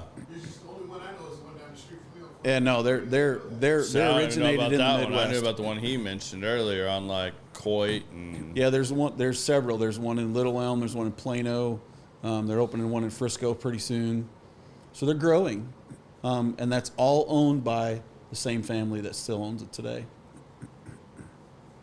All right. We kind of touched on this earlier, but I think we should probably give the listeners a little more on this, because I think it's something you've managed to do very well that I, out of my own personal experience, know is very hard to do. I've never, per se, had a business with my wife, but I did in that same time period you're talking about, the economy's crashing and stuff. Prior to that, I did have my own decorative concrete business, which was owned by me and my mother, and my brother, my younger brother, was a part of it. Yeah. That was some of the hardest times of my life. Now, granted, that was right after my father had passed. Oh, man. At 24, and I made a drastic career change, chose not to go to college and spend that money on a college degree or buy a house or anything that people were anything that was advised to me to do. Yeah. No, I decided to get a franchise and go do my own business. I was getting out of the insurance world and lower my blood pressure and take the stress away and own my own business. Yes, it was a great decision. Great idea. Great idea. Yeah. And do it with family. Right. Even better. Let's just put the icing on the top right there. So one thing I've seen you do really well, man, and I'm curious is how you have seen this maybe in the past versus the present, because you've told the story of being at rock bottom and, like not knowing where to go and how you were going to provide for your wife and your children. And I can only imagine how hard those times were and how dark some of those days must have been. Yeah. Really digging into your own soul and trying to figure things out, not knowing who to ask for help or how to even make the next move or what the next move should be. But to persevere through that and tell us that when you were at your weakest and you were at one of the, I feel like one of the lowest points in your life for you as a husband and as a father that it actually became one of the strongest times for you. Yeah. And that it even surprised you Sure. how much your relationships grew with not just your wife, but your kids and everything else. But then even later on, after, getting past all that, you chose to dive in even deeper and Right. do a business with your wife where you all work hand in hand, even though you've still got all this other stuff going on, but you're going to jump in and partner with her and help her do something she wants to do. Yeah. Not saying that you don't too, but Right. it was kind of like, all right, well, I have this, we're going to do this for you, but we're going to help each other. And that's not always easy. No. What are the things that you think that maybe you learned from the earlier stuff that allowed y'all to successfully do this, even though there's been good times? I mean, obviously the Plano store did really well. Yeah. The Murphy location's not quite where you want it to be yet. So that's got to be a little bit stressful. Sure. How have you guys managed this? Because that's so hard. It's so rare that you hear about a family business or a husband and a wife and that y'all even want to sit at the same dinner table at night after all that. Yeah, sure. No, I mean, it's trust me, we have our times, right? We have our arguments, we have our bad times, we have our we need some time. We need some time out, Human right? beings. Yeah, absolutely. I mean, communication is a big piece of it, right? Where we communicate freely and openly. I think our faith has a lot to do with it. So we lean on that a lot. And respect is a big key, where I respect my wife. She's my rock. She's my everything. I mean, I wouldn't be half the man I am today without her and her support and her foundation that she gives me. And so we have our safe spaces, right? It's kind of, we joke around a little bit. Our bathroom is... You ever he shed and she shed? Yeah, right. But it's in our house, it's our bathroom, right? We don't talk business in the bathroom. So when one of us is in the shower or, getting ready for the day or whatever, that's just, we know. We don't. So you don't have that bathroom set up? I mean, I thought maybe you did that for Preston. I mean, Preston just posted his picture. I mean, it's like a toilet with a raised step thing. It's got a fridge under it. I mean, it's like a man cave in a bathroom. No, not in my house. Right. No, not in my house. No, and we're actually working on some projects in our bedroom too to make that. And it's her space, right? I want her to feel beautiful. I want her to feel honored. I want that to be her space, right? And so it's mutual respect, mutual communication, clear. We don't hold anything back either, right? So if one of us needs to argue or gripe or have a complaint or, I don't like what you said to me, or I don't like how you did this, we know we can talk through that. And it might get heated. A lot of times it does. And another thing that we kind of agreed right from early on, shortly after we got married, is, it sounds really dumb, but we try really hard not to go to bed angry.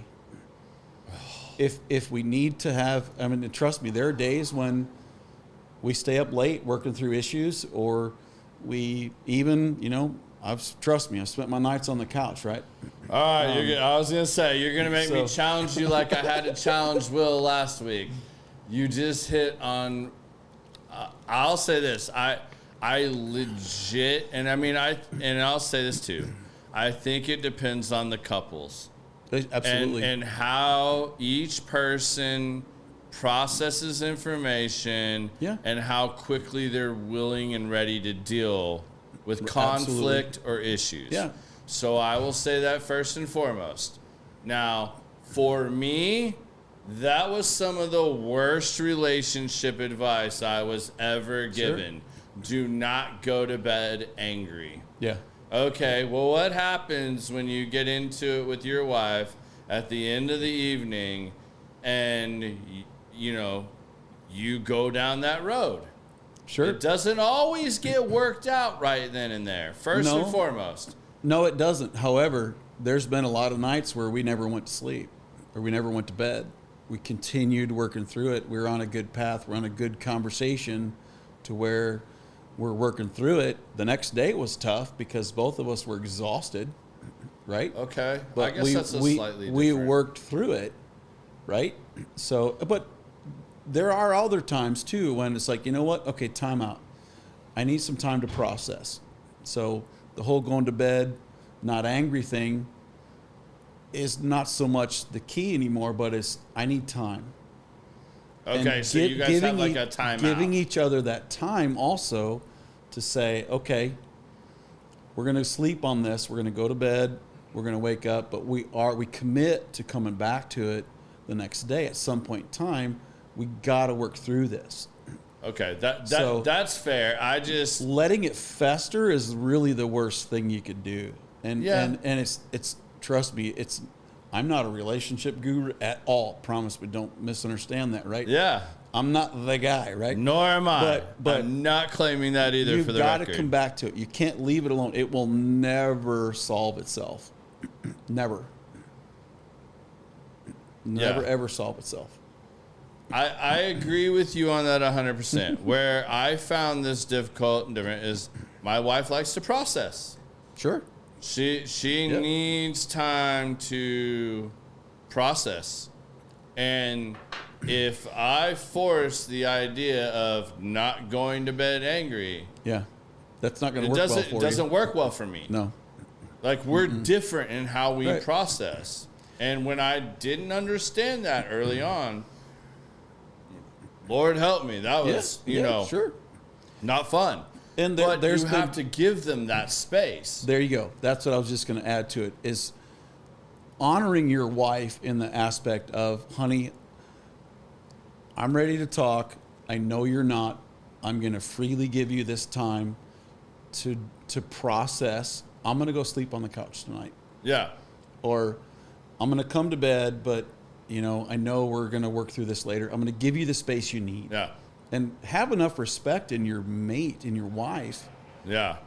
To say, for a lot of dudes, that's hard to say, okay, I'm going to back off, because most of us are fixers. That's kind of a man we want to fix thing, it. right? We want it to be done then and there. What's your problem? You need to figure that. Why can't we fix this right now? You know what? Yeah.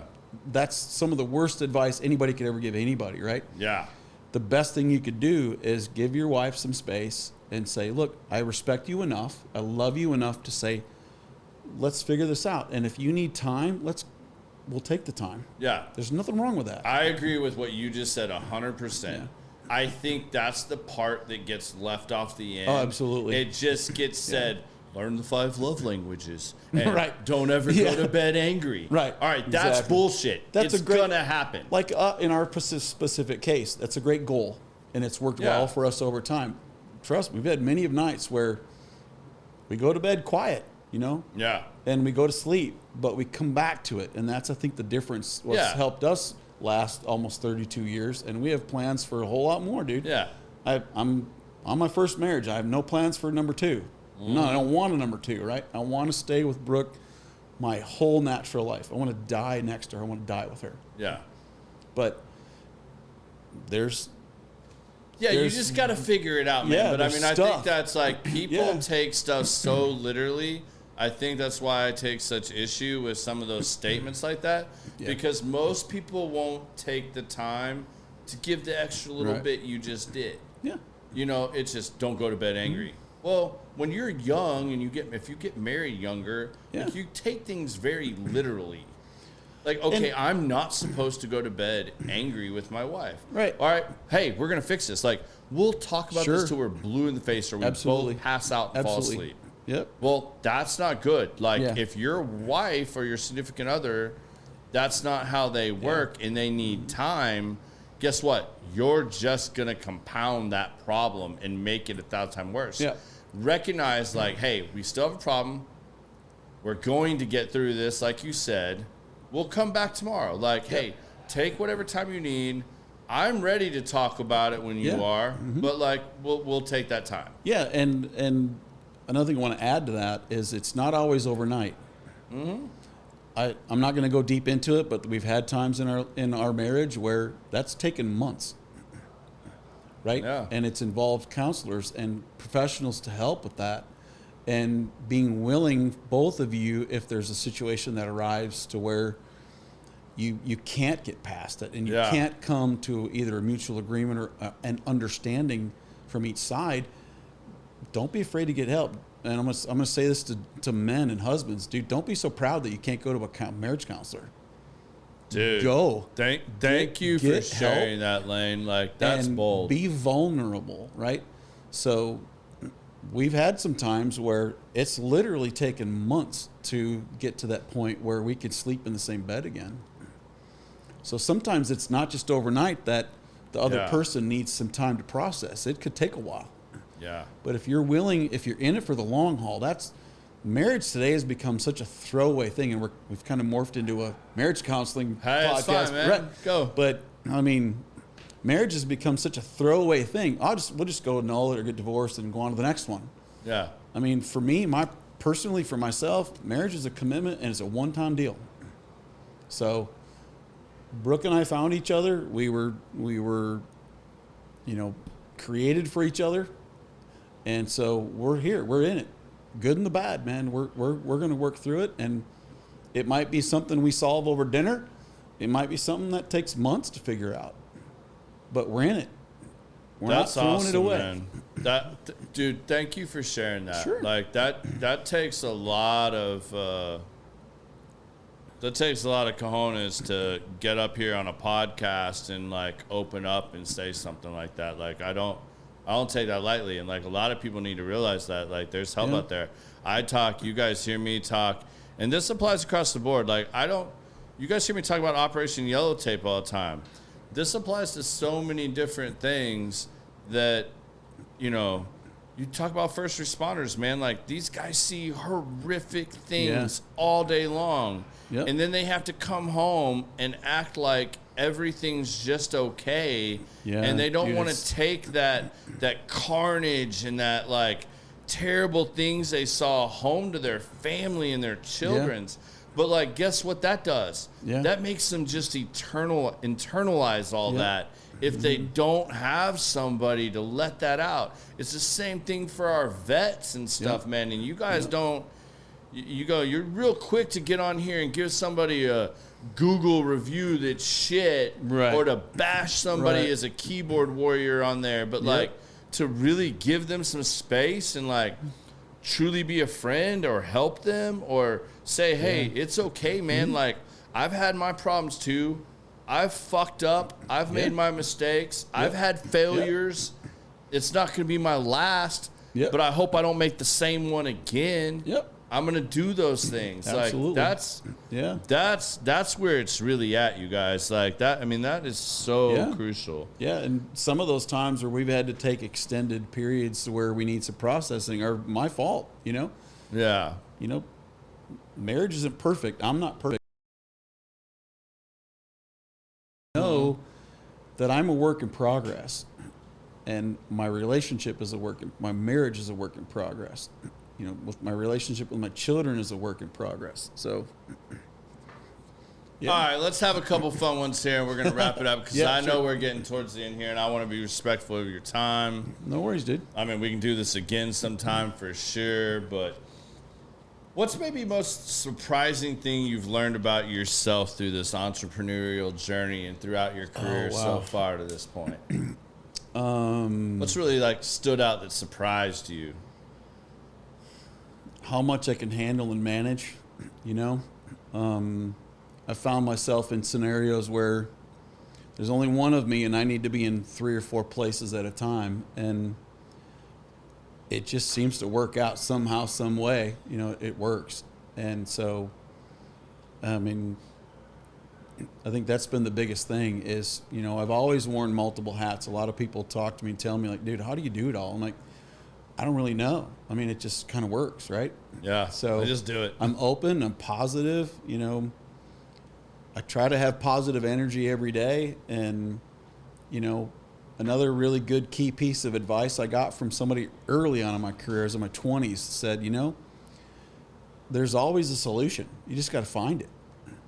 And so it's true. I mean, I've been in construction now in Texas for almost 34 years, been married almost 32 years. I apply that theory to a lot of things I do. There's always a solution. We just got to find it, whether it's a client, a remodel customer, a supplier from ice cream stuff. There's always a solution. Let's work together to find it. And a lot of it's how well you communicate those things. Whether Absolutely. we're talking about your wife or your business or whatever, it comes back to what, and Preston Sam's going to come up again. It comes back to what he reaffirmed to me is answer the phone when you know it's going to be a bad phone call. That theory can be applied to so many things. And, in my real estate, I think your wife could probably say the biggest thing that aggravates me in my real estate, part of my career is other agents that don't answer the damn phone or don't communicate, don't call you back. You have a listing, brand new listing. Somebody wants to know something about that listing and they're ghosts. So I'm always available. And my wife and my kids have always griped at me. I'm like, we're on vacation. You're answering, okay, yeah, I'm on vacation, but yes, I have a phone call I got to take, but I'm here with you. I may need to be in work mode in my work drawer for an hour or two, but I'm here with you. I can always answer the phone or I can call people back. My voicemail on my phone is, hey, this is Lane. I'm not available right now, but I will call you back. Yeah. I will call you back. I always call people back, good or bad. Yeah. That's awesome, man. I like that. All right, so she has a question for you. Her $1 million question. Fire away. Are you able to both work together and play board games together? Absolutely. I knew you were going to say that. Absolutely. All right. This is a fun one I like to do. We haven't done this in a while. If social status didn't matter or anything like that, if you could go back in time and switch places with somebody, I mean, like, it's got to be before you were born. Like, right. I don't want one of these answers like, I just want to go back to be a teenager. Right. But if you could go back in time to any point in time in history, what would you choose? Or if you could switch places, like Julius Caesar or whatever, like, where would you want to go back in history and what would you want to do? Well, I'll answer that in two ways. One way is I've always wished I would have been a teenager in the 50s. I'm a car guy. I love car stuff. I think you've seen a Jeep guy, did the whole motor swap, transmission swap in a Jeep, right? Did all that on my driveway. I love gearhead stuff. And the 50s era cars just are my thing, right? I posted something on my Facebook the other day about a 77 Oldsmobile Vista Cruiser, the Cutlass Supreme 2-door 5-speed, right? I'm a car guy. I love cars. But one of my favorite cars ever manufactured was a 55 Mercury. I mean, it's just, I wish I was a teenager. The movie Grease, I watch it for the cars. I could not care less about the plot line, couldn't care less about the relationship aspect of that thing. I love looking at the cars and what those kids did back then. Hot rodding their cars and having a good time, out doing that fun stuff, Hell yeah, man. The other facet of that is hindsight being 20/20 in my career path. I wished I'd have gone into more of a forensic engineering type of role. Mm-hmm. I love going back now that I've been in construction for so long. I love going back and figuring out why things happened or why something failed. And so some of these younger kids I coach through, we got one of our staff actually who's literally taken a career, a degree path at UNT in metallurgy. And that fascinates me, is learning how metals work and how that worked. And I love welding. I love gluing metal together, right? So that forensic piece of why something happened just fascinates me like crazy. And I wish I would have known that more about myself when I was younger, where I could have had more time to dive into that world. Oh, yeah, man. Yeah. All right. I'm going to ask you, all right, I'll limit this to one more because I know we're running over our time here. I'm here. And then I'll ask you our standard 2 ending questions. Yeah. because I know you've done your research now. You've referenced like several podcasts, so I already know you're prepared and you know what's coming. So I'm going to stick to a couple of these fun ones. Yeah, sure. Looking back on your journey, Yeah. what moment or decision that you made do you feel that was the most defining in shaping who you are today? Wow.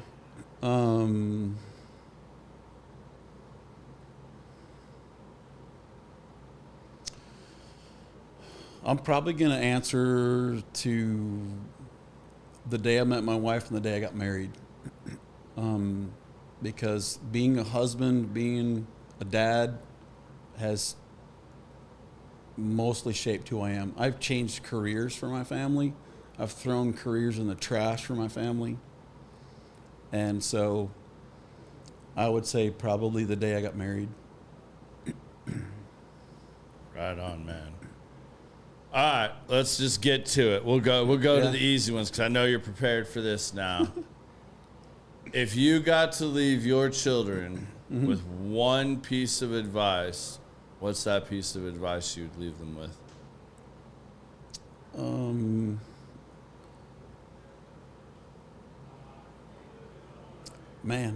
That's a question I was not expecting.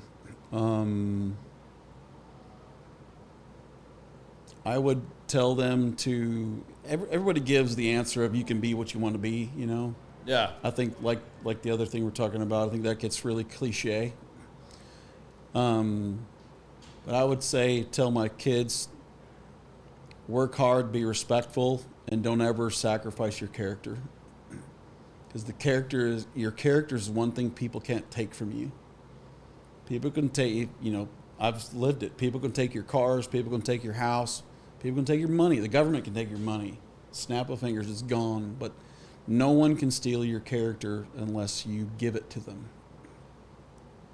That's so true, and that's so deep. That's so on point, and so many people need to grab hold of that. I mean, and you can even let that slip, but that's really where you gotta know what you stand on. Yeah.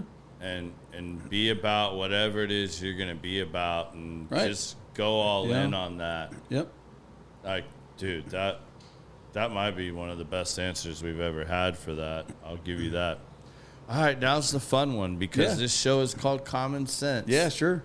So we like to call this segment, Give Us Your 2 cents. Sure. So maybe there was something we started to talk about that maybe we didn't go deep enough about. Yeah. Or maybe there's just something that through this conversation it's still been on the back of your mind and you're hoping I would ask you or that you got a chance to say. It's just your free. Give us your 2 cents, Lane. Well, I mean, I've seen the ice cream shop has opened my eyes to a lot of how today's youth is, right? And a lot of the shortcomings there, if you will. I learned this when I started my real estate career, and it's really simple. And I've really adopted this. I got my real estate license in 2014, and it's get up, suit up, show up. No matter what. I mean, if you're puking your guts out and you're sick, yeah, right. There's context to that phrase, right? But get up, suit up, show up. Anybody who's going into the entrepreneurial world who's decided they don't want to work for the man anymore and they want to do it on their own, that's the best advice I ever got. And that's the basics. Get out of bed, set an alarm, take a shower, get dressed, and go to work. If work is in your house, in your study, in your bedroom, sitting at the kitchen table, if you have an office, go to the office. Go. Don't stay home. I think COVID and making people stay home was one of the worst things that could have ever happened to us as a human, as society. 1,000%. Right? We told everybody to stay home. And you know what? You're going to be able to work via the internet. Well, human beings thrive on contact, on community, on interaction with people, right? So get up, suit up, show up. Get out of bed, put your clothes on, get ready to go. You're still going to work. You work for yourself now. Same thing with students going to school. Get up, suit up, show up. Go to class. I mean, I think you can sum that up in have discipline. Absolutely. Have discipline for yourself. Absolutely. Have discipline for the others Yeah. that matter to you. Mm-hmm. Have discipline. Yeah. I mean, I can't think of a single time. Like, I do not feel like going to the gym every day. Right. But I've never gone to the gym when I didn't feel like it and didn't come out feeling better. Absolutely. I mean, Absolutely. it's the same thing. Like, if you stay home from work because of some bullshit and you don't really, like, man up, what are you thinking about all day? Did you really enjoy relaxing or doing whatever it was you were doing? Yep. No, because you just know you set yourself that farther back. Yep. But if you went in and at least did something and showed up, you don't have that feeling. Right. Right. It's discipline. You never know who's going to be there. You never know who you're going to meet. You might stop at Starbucks and get a coffee. You might meet the best person you've ever met in your career at Starbucks. You know, you never know. Yeah. So if you don't go, if you stay in bed, if you lean on that laziness, and I'm going to use the word lazy because a lot of our people today are just flat lazy. Yeah. Right? If you don't get up, suit up, show up, you're going to miss out. And you're not going to be involved in something that could have happened to you today if you don't get up, suit up, show up. Well, Lane, I want to thank you, man, for coming and doing this with me. I know it's first podcast. I hope you enjoyed it as much as I did. Man. It was great. Yeah, I hope you guys all got to take something from this and that you really enjoyed this. I mean, I can't wait to see your guys' comments, your responses. I hope you'll share those with us. And guys, listen, we're fastly approaching our 100th episode. Nice. Congrats, man. That's Thank cool. you. That's so cool. Thank you. Yeah. I'm still working on that. I hope when I check my phone tonight, I have good news and I can start talking about the 100th episode. Yeah. Because I'm trying to pull off something a little big. You know, I told you guys, if you don't put it in the universe, you don't work towards it, I mean, what are you doing? Right. You know, like, you got to put it out there. And for you guys and myself, I've been putting it out there. The first shot I took, we missed only because of schedule. We only missed because of schedule. I now know that guy is going to come do an episode with us, and I can't wait to tell you all about it because I've been looking forward to this for a long, long time. Jimmy Buffett? No. Michael Jackson? No. Marvin Gaye? I can't bring people back from the dead, Biz. I'm just saying, if you're going to go hard or go home, it's 100 episodes. I mean, I'm going hard, bro. Okay. I'm going hard. I don't even know who it is, y'all. Yeah, I ain't even talked about this to Biz. Like, it's going to be a surprise for me. Other than the people I've asked and my wife, nobody knows who I'm reaching out to for the 100th episode. There's not a person on this earth. But we're going to leave it as a surprise, or we're going to promo it? No, we're going to promo it once I get the end. I'm trying not to jinx shit right now. It's going to happen. So it's in the air. I'm on number 2 right now. Speak it into existence. I think he wanted to see how things go. He's real curious about what we're going to talk about. I'll give you a hint, because I feel pretty strong that I might pull this Don't off. jinx it now. If I'm you don't want to jinx it, but I'm just saying, like, this guy podcasts too. He's just way more badass than me. But that's enough. That's good. That's enough. That's good. So I'll say that. But we have episode 99 next week, and I want to give you all a little bit about that too, because you guys, I've tried to do this all year, and you're going to see a lot more of this because you guys really resonate. I mean, the majority of you, like, you know me because of multifamily construction. You know me because of my sales job, or you're a friend. But, like, you know this is my business, and most of you want to know more about it. You know, you want to know how I went from estimator to becoming a partner at a big GC firm. You want to know the people that I know. You want to see how that works. I get it. We're doing a lot more of that. And I have another great multifamily guest for y'all next week. So he swears to God he's not going to have to reschedule this one. I just talked to him yesterday. So I will go ahead and tell y'all, we've got Jimmy McClung from LumaCorp coming on here tomorrow. He does training throughout the industry through the maintenance guys and maintenance directors. Like, if you don't know who Jimmy McClung is and you're in multifamily, you are like on another planet. Like, everybody knows who he is, and he's gonna come sit down with us. He lives in like Russia, basically, in Texas, to here. But he's coming. He's gonna give you all the goods, and we're gonna have a great time. So thank you for tuning in. We'll see you guys again next week on Thursday, same time, same place, and peace.